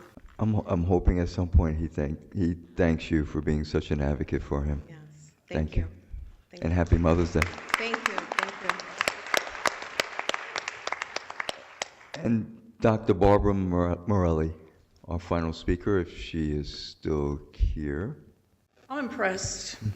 I feel teary. I weep a lot. So do a lot of you today, I bet. I'm here for a little bit different mission, and that is, I'm an academic and an activist, and I'm trying to figure out how I can write a master's degree and incorporate the need for all of this training and insight into coursework, so that as St. Joseph's College graduates the next generation of police and sheriff, probation officer, lawyer, activist, how everything we in this room believe in can be taught to the next generation. So I'm taking wonderful notes.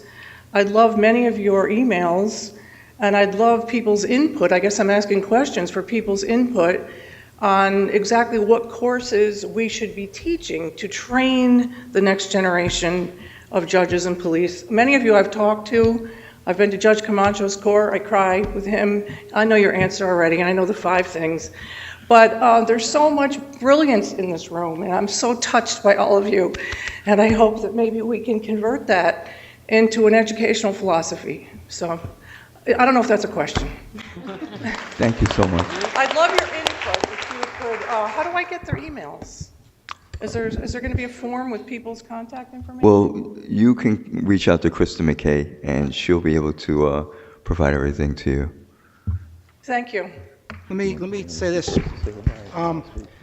You know, and listening to all of you today, I think what we need to do, everybody in this room cares so much. We hurt when we hear about their pain and their suffering. We hurt. First of all, I want to thank the individuals who previously incarcerated who spoke here today, because I get tired sometimes. I hear about pain and suffering every single day. I get home, I just want to lay down and not do anything. I'm tired. And listening to your stories gets me energized again, gets me refreshed, makes me feel like I want to do it all over again. And I think what we need to do, my friend Peretti Castillo told me about this, we need to change the narrative with respect to juvenile justice. Many, many years ago, when I was working and I was talking to audiences, nobody in the audience, 2 or 3 people about human trafficking, sex trafficking. I would be there in a panel, there'd be 3 or 4 people in the audience because people just didn't get it. We didn't give up. Those of us who worked with human trafficking victims, we did not give up. We spoke and we spoke and we yelled and we screamed and we banged our heads against the wall until people started listening. I would say to rooms, all right, there's 5 of you here today. Come back, I'll be back in 3 months. Come back, bring 5 of your friends. And next thing you know, 10 years later, we're talking to rooms full of people. We need to get the rest of the community to feel their pain, to care, to want to try to help, to want to be moved, to do things. And we're all moved. We're here because we care about this, but we need to do better in getting out in the community and making our voices heard and changing the narrative. When I used to say human trafficking victims are not criminals, they are victims. We need to say kids are not criminals, they are kids who make mistakes.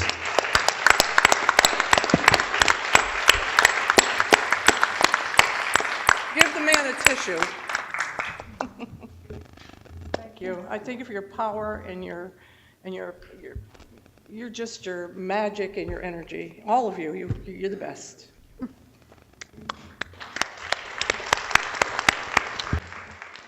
So as we conclude this program, I sincerely thank my co-host, Errol Toulon.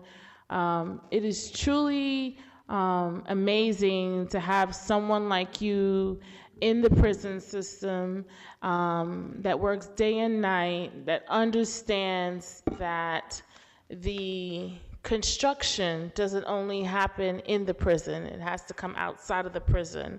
And we usually don't find the other side to say, listen, I really don't want you to come to me, so I'm going to come to you. So I really want to thank you on behalf of Suffolk County for championing this issue and changing the narrative and the direction that our kids go to. So let's just give Errol Toulon. And yes, definitely. And I also want to thank everyone from the task force, all of the panelists who've shared their expertise, everyone here on the dais. You will hear from us, and I think this was a credible opportunity, a start in the right direction, and you can count on me as a champion. I'm a community resident, I'm a mother, and this can happen to any one of us. And we have to be diligent to work together. So again, thank you and travel safely. But don't leave yet. Our sheriff, it's okay? Okay. I don't think there's any more that I can say other than thank, our Assemblywoman for actually joining in and not just using her name or her title, her input, she's been very active in the contribution of making this, and I promise you, we will go forward to make a change here in Suffolk County. Thank you and have a wonderful day.